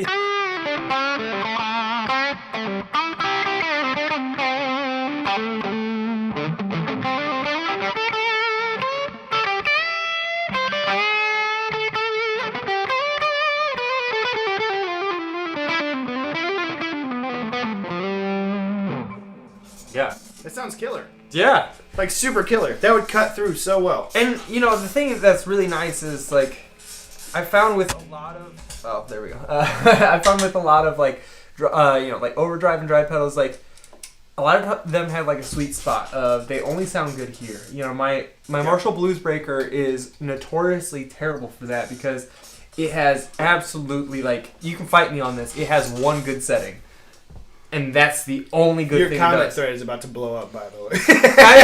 From guys. And literally though, like he dropped the mic right there. I'm like, y'all are paying $400 for one freaking setting, like, the heck, you know, it's crazy. But like, I mean, even I watched that JHS pedal, you know, or a video where he brings out the Blues Breaker and the Klon of like his favorite overdrives and stuff, and I'm like, oh, he's gonna bring out a Blues Breaker. I'm really excited to see what he does, because like on my board I have, you know, a Blues Breaker, a Klon, and my Chevron, you know, so like 2 Screamer, Blues Breaker, Klon, like 3 of the biggest, you know, overdrives.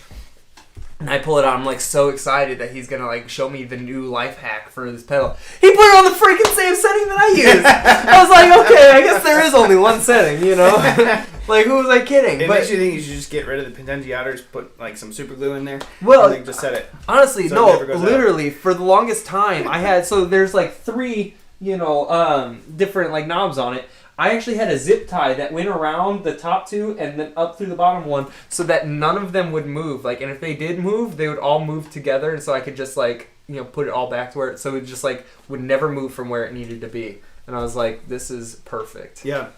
But yeah, I could have super glued them down and never had to change them. And I think you should. I'm kidding. Don't put super glue on your pedals. Yeah, it's terrible.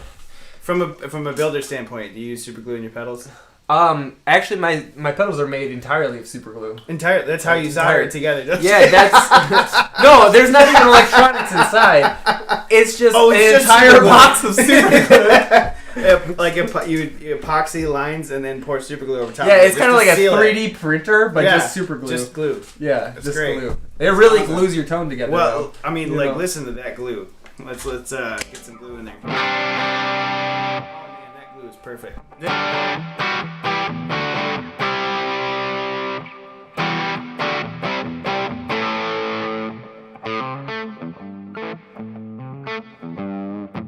Sorry. Yeah, the problem is I am a little bit. I accidentally dropped it down in the mud, and that's why the glue got really dirty. That's why it's like a dirt pedal. You know what I'm saying? Oh, he's not even a dad yet. I know. That's really bad. I'm sorry. But yeah, so we've got right now we've been boosting mids in this thing. Let's show what it sounds like we got on the pre section, because it sounds a lot different on the pre versus post. That changes. So walk us through that again. How does that exactly? Because set it, forget it. Sure. Yeah, I know it a little bit, but yeah. So walk me through it again. So when I first had this idea for this pedal in about 2017, was because I had two overdrives. So I had my Blues Breaker and my SD1 that I was using, and I ended up using a graphic EQ pedal in between them because I I wanted a boost, but I also wanted to be able to change the frequency before or after a drive, and so that was like. I was really experimenting with that, and that was really helping me find my tone to be able to adjust, a pedal to, like I like the way this pedal breaks up, but I want to, kind of change the way that it interacts with my guitar, or I want to be able to change, like the overall tone of it, and that was just really frustrating because to turn it on, I had to step on two things instead of one thing, and so I really wanted to put that into a pedal where I could say like, hey, I want to put this EQ before or after a drive circuit. So that's what it does. So you can boost things into it and give it more gain on certain frequencies. Oh, that's so cool. Or you can adjust it afterwards and have more of a control over the overall sound. So for instance, like let's boost some bass and boost some mids, maybe take out some treble. Like this is a pretty drastic, sound. So if you were like, if I was gonna play this real quick, what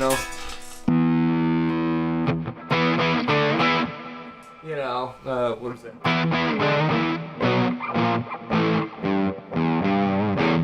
That's not how you play it, but that was what it was. I think that's exactly how you play it. Dude, I don't hired, bud. Yeah. I don't learn very many songs. I'm sorry. So that's you got that. But if we turn to the pre, it's not going to affect the overall tonality of it, but it's going to affect extremely how my guitar interacts with it. So it's gonna drive those bass frequencies and the mid frequencies a lot more. And since we're reducing the volume of a lot of the treble frequencies, it's not gonna like our higher stuff is not gonna really be driven as hard. So it's just gonna kind of change the way that the harmonic content is being driven. So so we do the same thing. Oh gosh.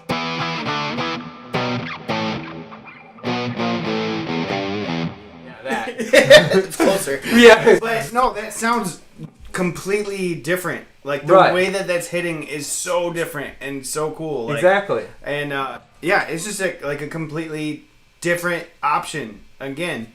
And I like it. Yeah, you don't realize how different it is. Yeah.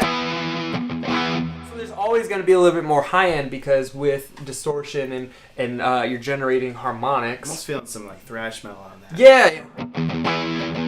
Actually.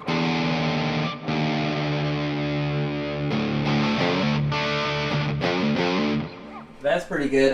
But you could do that with but if you take this and we throw it back,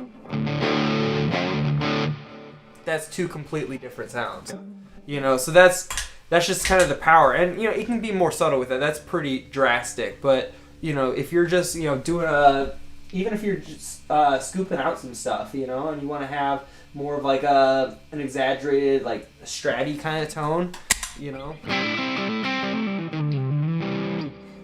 versus... That sounds killer. It just interacts different. You'll play...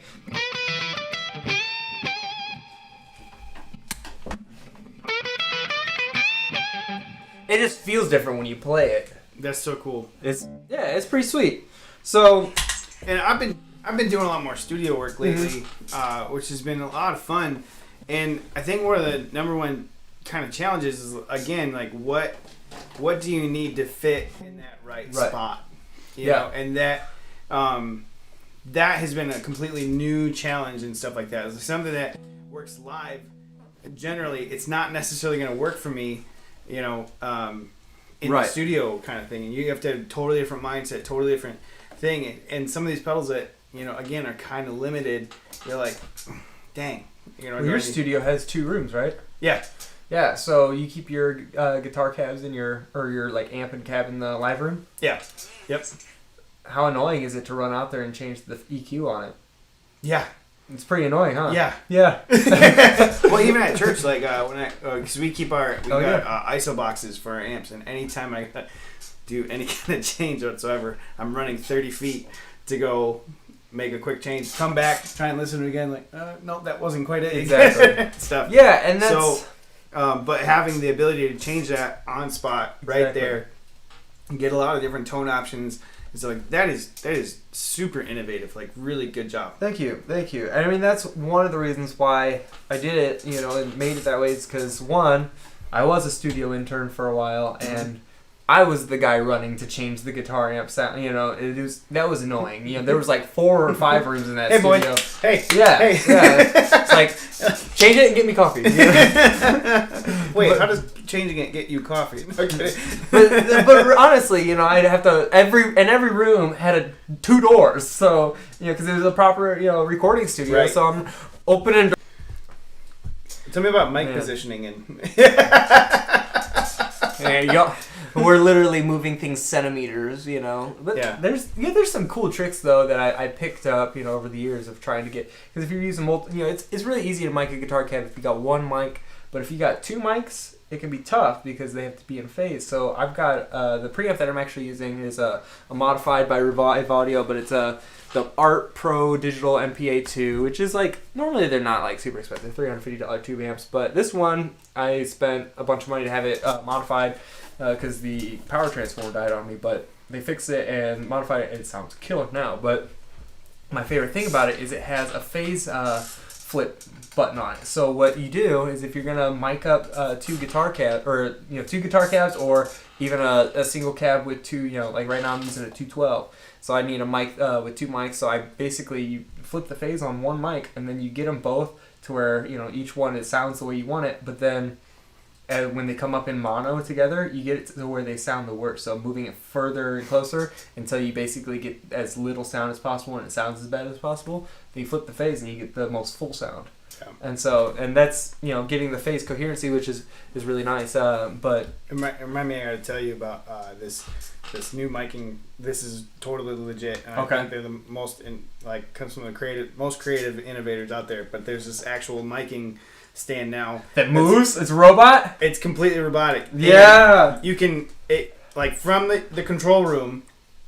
God bless these people.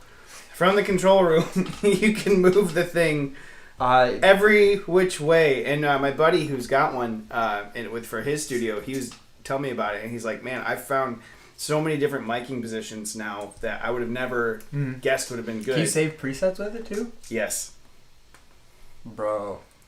So it's worth it. That's insane. It's worth it. Oh my god. We should call it the Little Robbie. The Little Robbie. We just need to figure out how to make it get coffee. Robbie the Runner. That's what it's called. We just need to figure out how to make it get coffee. Oh yeah. Maybe put an espresso machine on it. On it, yeah. You move the mic to the other side, and then it drops. And then there's a tea bag into a long tube that feeds it back to the control room. Goes to the percolator. comes back. Yeah. Oh man. So that's- pedals. Yeah, pedals. I don't know where we started or where we went. Oh yeah, so that was one of the reasons that I wanted to make it like this. Yeah. Because, you're sitting in the studio. I do a lot of studio work. I've got a, recording studio here, and I write a lot of music, record some stuff for people. But it's just, really awesome to be able to just tweak it on your board and have it interact with your guitar, have it interact with your amp a different way, to be able to get that sound without having to go into the ISO booth all over and over again to try to, make your regular tube screamer work with your amp, because sometimes it's just not going to happen. Right. No, this thing is super legit. I love it. I'm a big fan. Sweet. Get one. Yeah, get one. So, so the only other thing we've got a couple minutes here. We got about 15 minutes. We have two more things. Oh, And we should probably talk about the most exciting Oh, what's thing. that? The most exciting pedal you've come out with. Are you talking Yeah. about the freestyle? The freestyle. The freestyle is really a one-of-a-kind innovation, if you will. I don't know if there's anything out there like this. There really isn't. No, I think I'm the first person to ever come up with this idea. You're getting more hate mail in the comments. No, literally, it's just this pedal. It's a freaking tap tempo, guys. It's nothing. It's cheap. It's $39. It probably cost me more to build it than it's gonna cost you to buy it. Honestly, I put in way too much work for them for what it's worth. Hand painted, hand stamped, all that good stuff. But it's switchable. Well, let's talk about some of the cool things with it. All right, so one, it's got a mustache on it. It's got a mustache. Which makes it look cool. Looks cool. It's got the audio written underneath the mustache. Branding. No, but so that is cool. It's soft gold. click switch. It's gold. Soft click. Yes. Thank you. Yeah. Thank you. And I know that there's lots of other tap tempos that do it out there and stuff too. But for playing in churches, I can't tell you how awkward it is to be stepping on a pedal going ka-chunk, ka-chunk, ka-chunk. Right. In a very quiet and intimate moment. People are holding their hands out, encountering Jesus in massive levels. And I'm over here stomping in the next song. Ka-chunk, ka-chunk, ka-chunk. Literally taking people out of the moment. Really, though. I mean, it's not too loud. That's quiet. It's pretty quiet. Yeah, they can still sing fully engaged with Jesus, and I can tap in for the song I'm supposed to be in. Exactly. So, it's really nice. And then it's tell me about the little switch on the back of it. So the switch, not sure if you know, certain Open not and all closed. Open and closed, yeah. So not all delay pedals or tap tremolo pedals, anything that uses tap tempo, they don't all use the same type. So Boss is basically the one that screwed everybody up, and so they use. Actually, I don't even remember. Well, we really like Boss pedals. I mean, there's a Boss pedal right here. Yeah. No, I mean that's why we have it. Those guys are amazing. Sometimes, but they're innovators. They're really, really. Well, yeah, cool. they created half of the stuff that we, we play. I mean, we all talk about the Tube Screamer, but let's be honest, the Tube Screamer was invented by Boss because they came out with the OD1, which is the same inverting op-amp amplifier circuit with the same, transistor, or not same transistor, same op-amp, and, basically it's the same exact thing without a tone stack. Robbie loves hate mail. Yeah. Y'all are playing the same three pedals out here, alright? Mine aren't different. They're all the same. No, mine are different. We're going to start a new email for you. Robbie loves hate mail at gmail.com. You need to start that today. Honestly. But really, that's what it was. It's basic. It's the same circuit topology, if you will. And then they added a tone stack. So mine's about as different as the Tube Screamer is from that. This is as different from the Tube Screamer because it's got a different tone stack. Right. Well, so on this, it's a big frustration because I've had pedals that are open tap and closed tap, and then you buy a tap tempo for it, and you find out it's the wrong one, and then you got to do a special little thingamajig. You got to hold down the pedal while you plug it in or something like that, in order to make it one way or the other. And then I'm confused. I just want to plug in and play. Right. I just want to plug in and play. Or it's just really awkward if you have the wrong one, because what'll happen is it'll actually trigger on the up tap, when you let go.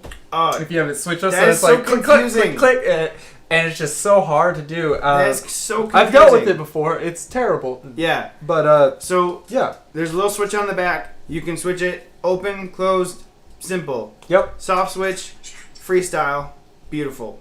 Great job. Great. Thank you. Thank you. It was The only awesome. thing it doesn't work for is some of the crazier pedals by like Strymon, because Strymon uses like some wacky circuitry that makes it, that it has to run voltage through, all some technical stuff. But so it doesn't work with that. But they have special tap tempos out there that work for Strymon stuff. Yeah. This is for 90% of the pedals out there. I mean, like for that, I use my RJM right. switcher, and so I'm able to set tempos in there, and it just automatically tells.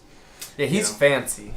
I get a little fancy, but again, I do it all so that I can just set it and forget it. Like I just want to play. Innovating out of sheer laziness. Yeah, that's it. No, it's not laziness. I just want to play. Like I love pedals. I think they're really cool. But the reason I have the pedals is that I want them to sound a certain way so that I can play. Absolutely. And stuff. And so with Strymon, I'm able to do the presets. I find a preset that I'm like, cool, awesome. I've got the Big Sky. I use 3 presets on the Big Sky. There's a ton of guys that would be like, that is dumb. But it works for me. Was it the cloud setting? I just recently started using the cloud setting. I mainly use a plate setting. Plate is like, it's just good. It fits in a lot of different categories. But I find one that I like, I set it, and I'm like, well, instead of buying 3 different reverb pedals, I can get it all in this one, do presets, it's fine. So that works for me. But yeah, we don't have a whole lot of time. We need to talk about this last pedal, which is actually the one I'm most excited about right now, the Walrus. And I just want to brag on the paint job and the aesthetics of this pedal. First of all, the knobs they're massive. They're freaking awesome. It's what you expect a fuzz pedal to be. I feel like if you ever see a fuzz pedal that looks like proper or non-gimmicky or something like that, it's not a true fuzz pedal. Yeah. Like it needs to look a little gimmicky. It needs to look a little interesting, weird, or just different of some sort. Like it has to. It's like pink, man. Yeah, I want a fuzz pedal that's just weird.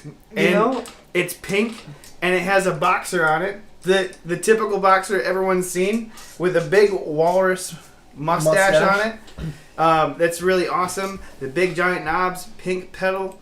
You know what those knobs are? Those are actually knobs from a Moog microsynth. That's awesome. Pretty dope. Yeah, so if you ever want to own a Moog microsynth, you can own part of one if you buy a walrus fuzz. That's actually how it gets its synth tones. There you go. So if you want that nice fuzzy synth tone, you can just turn those knobs and you'll get it. You smell that? It's getting smelly. So I love fuzz. It's something I'm wanting to grow into more. So I haven't got this pedal from you yet. I am most excited about this pedal right now. I love fuzz. There's so many blues players that I listen to, and they get that awesome quacky fuzz sound and stuff, and you built that in this, so let's talk about it. Yeah, so it's got the 2 most most notorious fuzz controls. It's got level and fuzz. Y'all know what it does. More fuzz, less fuzz. Simple, set it, forget it. Love exactly. It. So and it's also got an attitude. So we'll talk about the attitude in a second. But with this, here, let me get this camera working again. I don't know why I've been having issues, but so let's talk about the the fuzz first. So we've got basically you can go from a lot of fuzz to a whole lot of fuzz. It's kind of it doesn't do a little fuzz. So let's go all the way down. Let me give you some volume.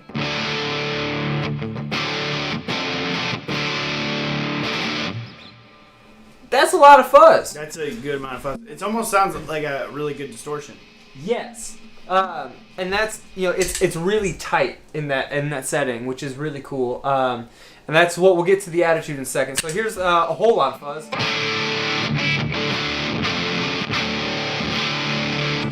So what the attitude does is it controls the internal bias of one of the transistors, and so it allows it to basically dial in the amount of sag and spit and grit and gate that you want in it. So basically, if you want something like a lot of times when I'm playing rhythm stuff, I'll play it with the attitude all the way to the left because I don't want to have too much sag and things like that.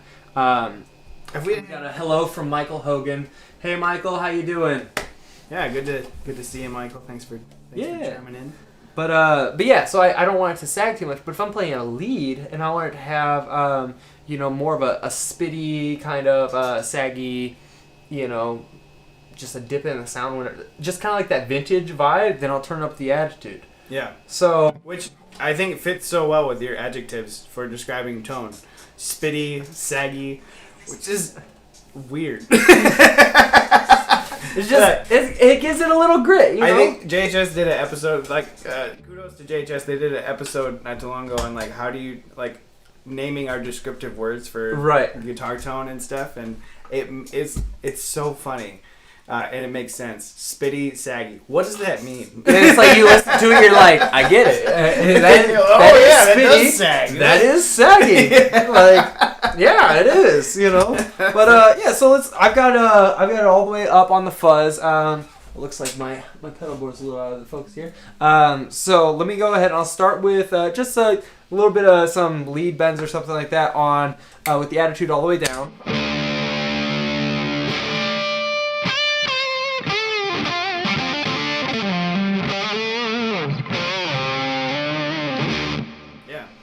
Jump on the masa written all over. Yeah, so that's like some crazy, fun stuff. But then if we want to add some attitude, then you start getting into this more vintage type territory.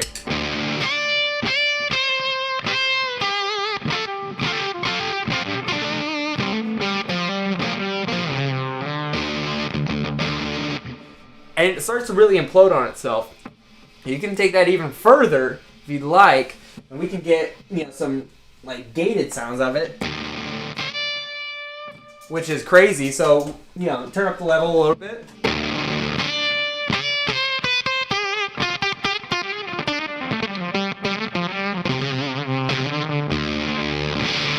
Almost sounds like it's got like a tremolo, like hard hitting on it and stuff like that. Speaking of trumpety, as we were saying before, that's like obnoxious. Yep. So that's really cool. That's like two totally different. You're going from like a really modern type fuzz over to like a vintage, almost I would say even like fuzz face kind of like spitty tones. Yep.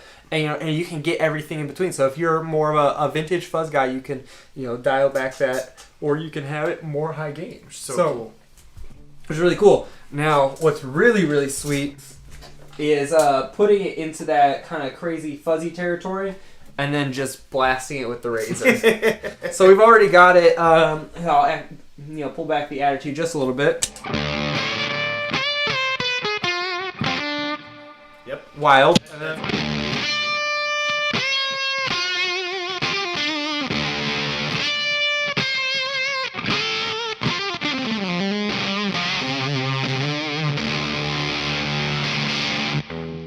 That's pretty nasty. I've heard that tone so many times. Yeah. So many recordings, so many records. I've heard that so many. It's awesome. Crazy. Yeah, that's like even talking about blues guitars, that's pretty like Eric Gales-ish. Yep. He uses a lot of that really high gain fuzz that's just like completely crapping on itself. What's that? Is that American Woman? Lenny Kravitz? I feel like that solo from there, right? Maybe. Am I wrong? I might be wrong. I don't know. Don't send me hate mail. Just send it to him. Send it to me. I'll forward it over. But like you get like like there's a. If I can remember how to play it.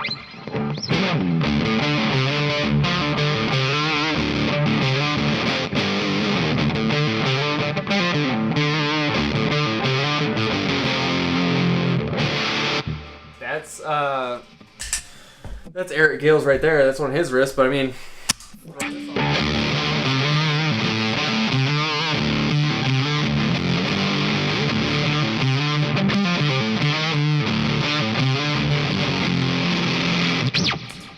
That's massive. That's so sweet. That is huge. Yep.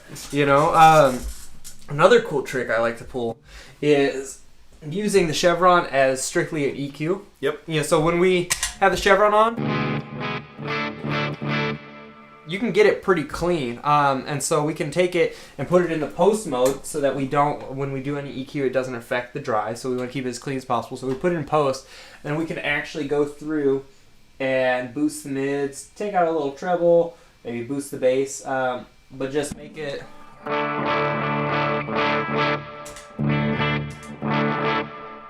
a really mid-rangey kind of sound. Let's give it even more bass. Let's make this thing fat.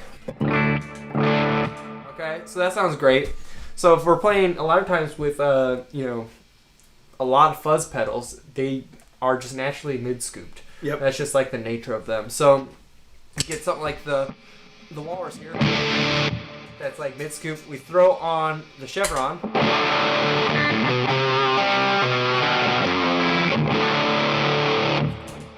It completely transforms the way that works. It would completely transform it a different way if we were to put it before it. So yeah, and not to be the typical sales guy or anything like that.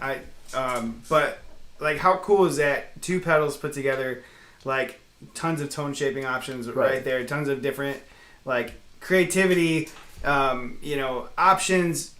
Just like, I think that the opportunities are kind of endless, right? A little bit. I mean, there's an end, but right. But still, like, that was really, really cool. Just putting those 2 together, or that and the Razor together. Just so many different tonal options there. Sure. And how much time we got left on the thing? It's actually about 5:30, so we gotta probably wrap it up here. Yeah, but I think we should quickly go over the pricing. I mean, your pricing is extremely reasonable for all this stuff. So, like, walk me through that again. Sure, yeah. So, I mean, I've got, speaking of which, we do have, if you saw, active till midnight tonight, we have a promo code that is active for 15% off all of our pedals. So it's STOMP20. So that's listed on the Effectopia page. And so if you guys go over to shop that Moustache Audio, you can check that out, or click any of the products on, or pictures of like the pedals on the page, and it'll take you directly to the purchase link. So you guys can check out and get a good deal on those. So the Chevron is normally $199. So that's right around the price for boutique tube screamer type pedals, but this one has more features. So which that means today you can get for $160, right? $159. It takes, I think, $25 off. Okay, so it's $175. I think. Percentages. Yeah. Sorry. 10% is $200 or $20, and then so that'd be $40 off. Oh, $160. 40. I guess, yeah. So Math. I don't know how to do that. I guess, man. All right, well, yeah. So there's so that. 160 right now. It'd be $30 off. $199, right? Yeah, so it's $200. It'd be $40 off, so it'd be Wait, because 15% times 2, so it's $100. You said 20%, right? It's 15%. Oh, my bad. It's $30. Yep.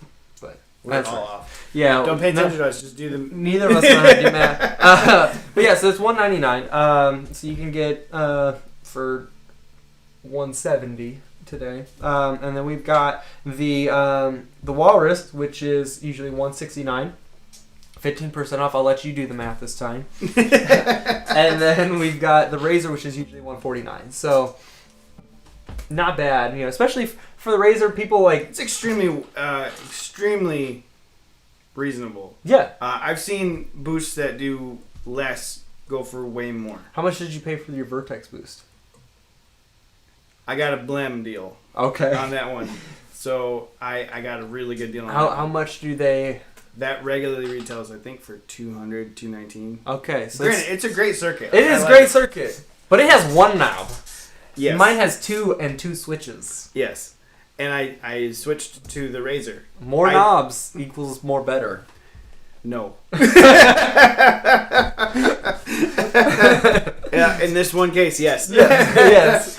But no, I switched to the Razor easily. I really liked it a lot. So I'm super impressed with it, and I have no intentions of it leaving the board. So yeah.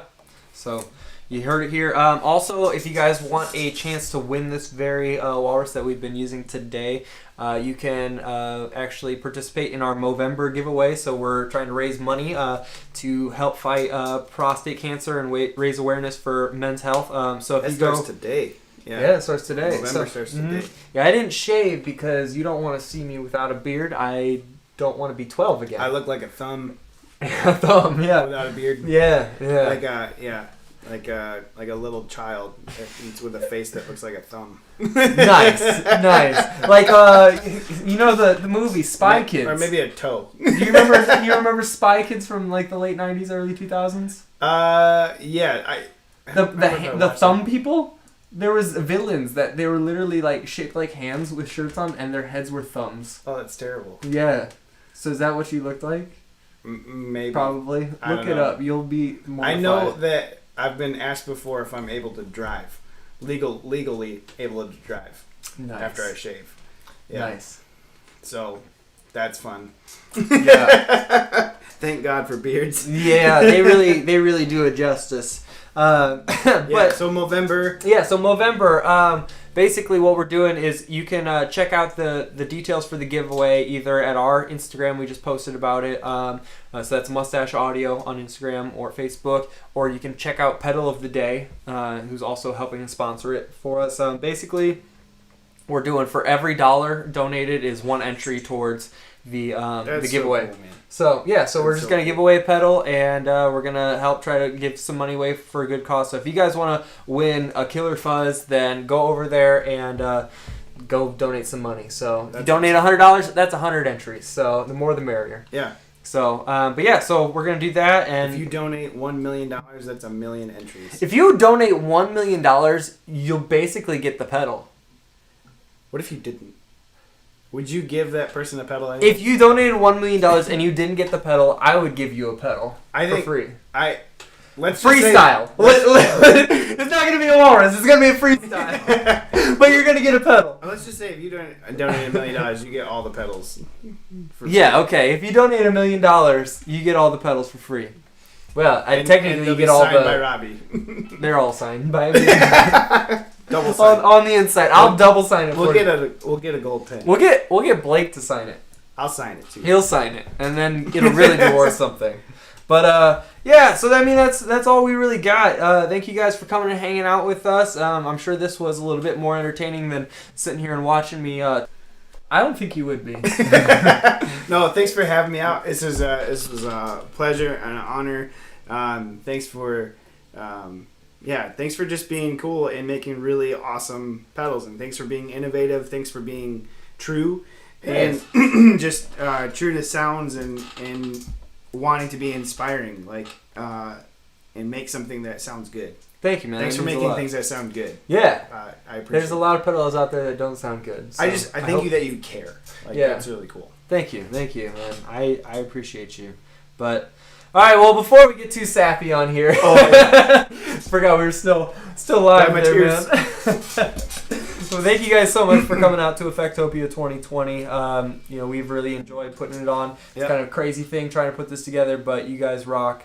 Y'all make it worth doing it. So with that, peace out, Moustachios.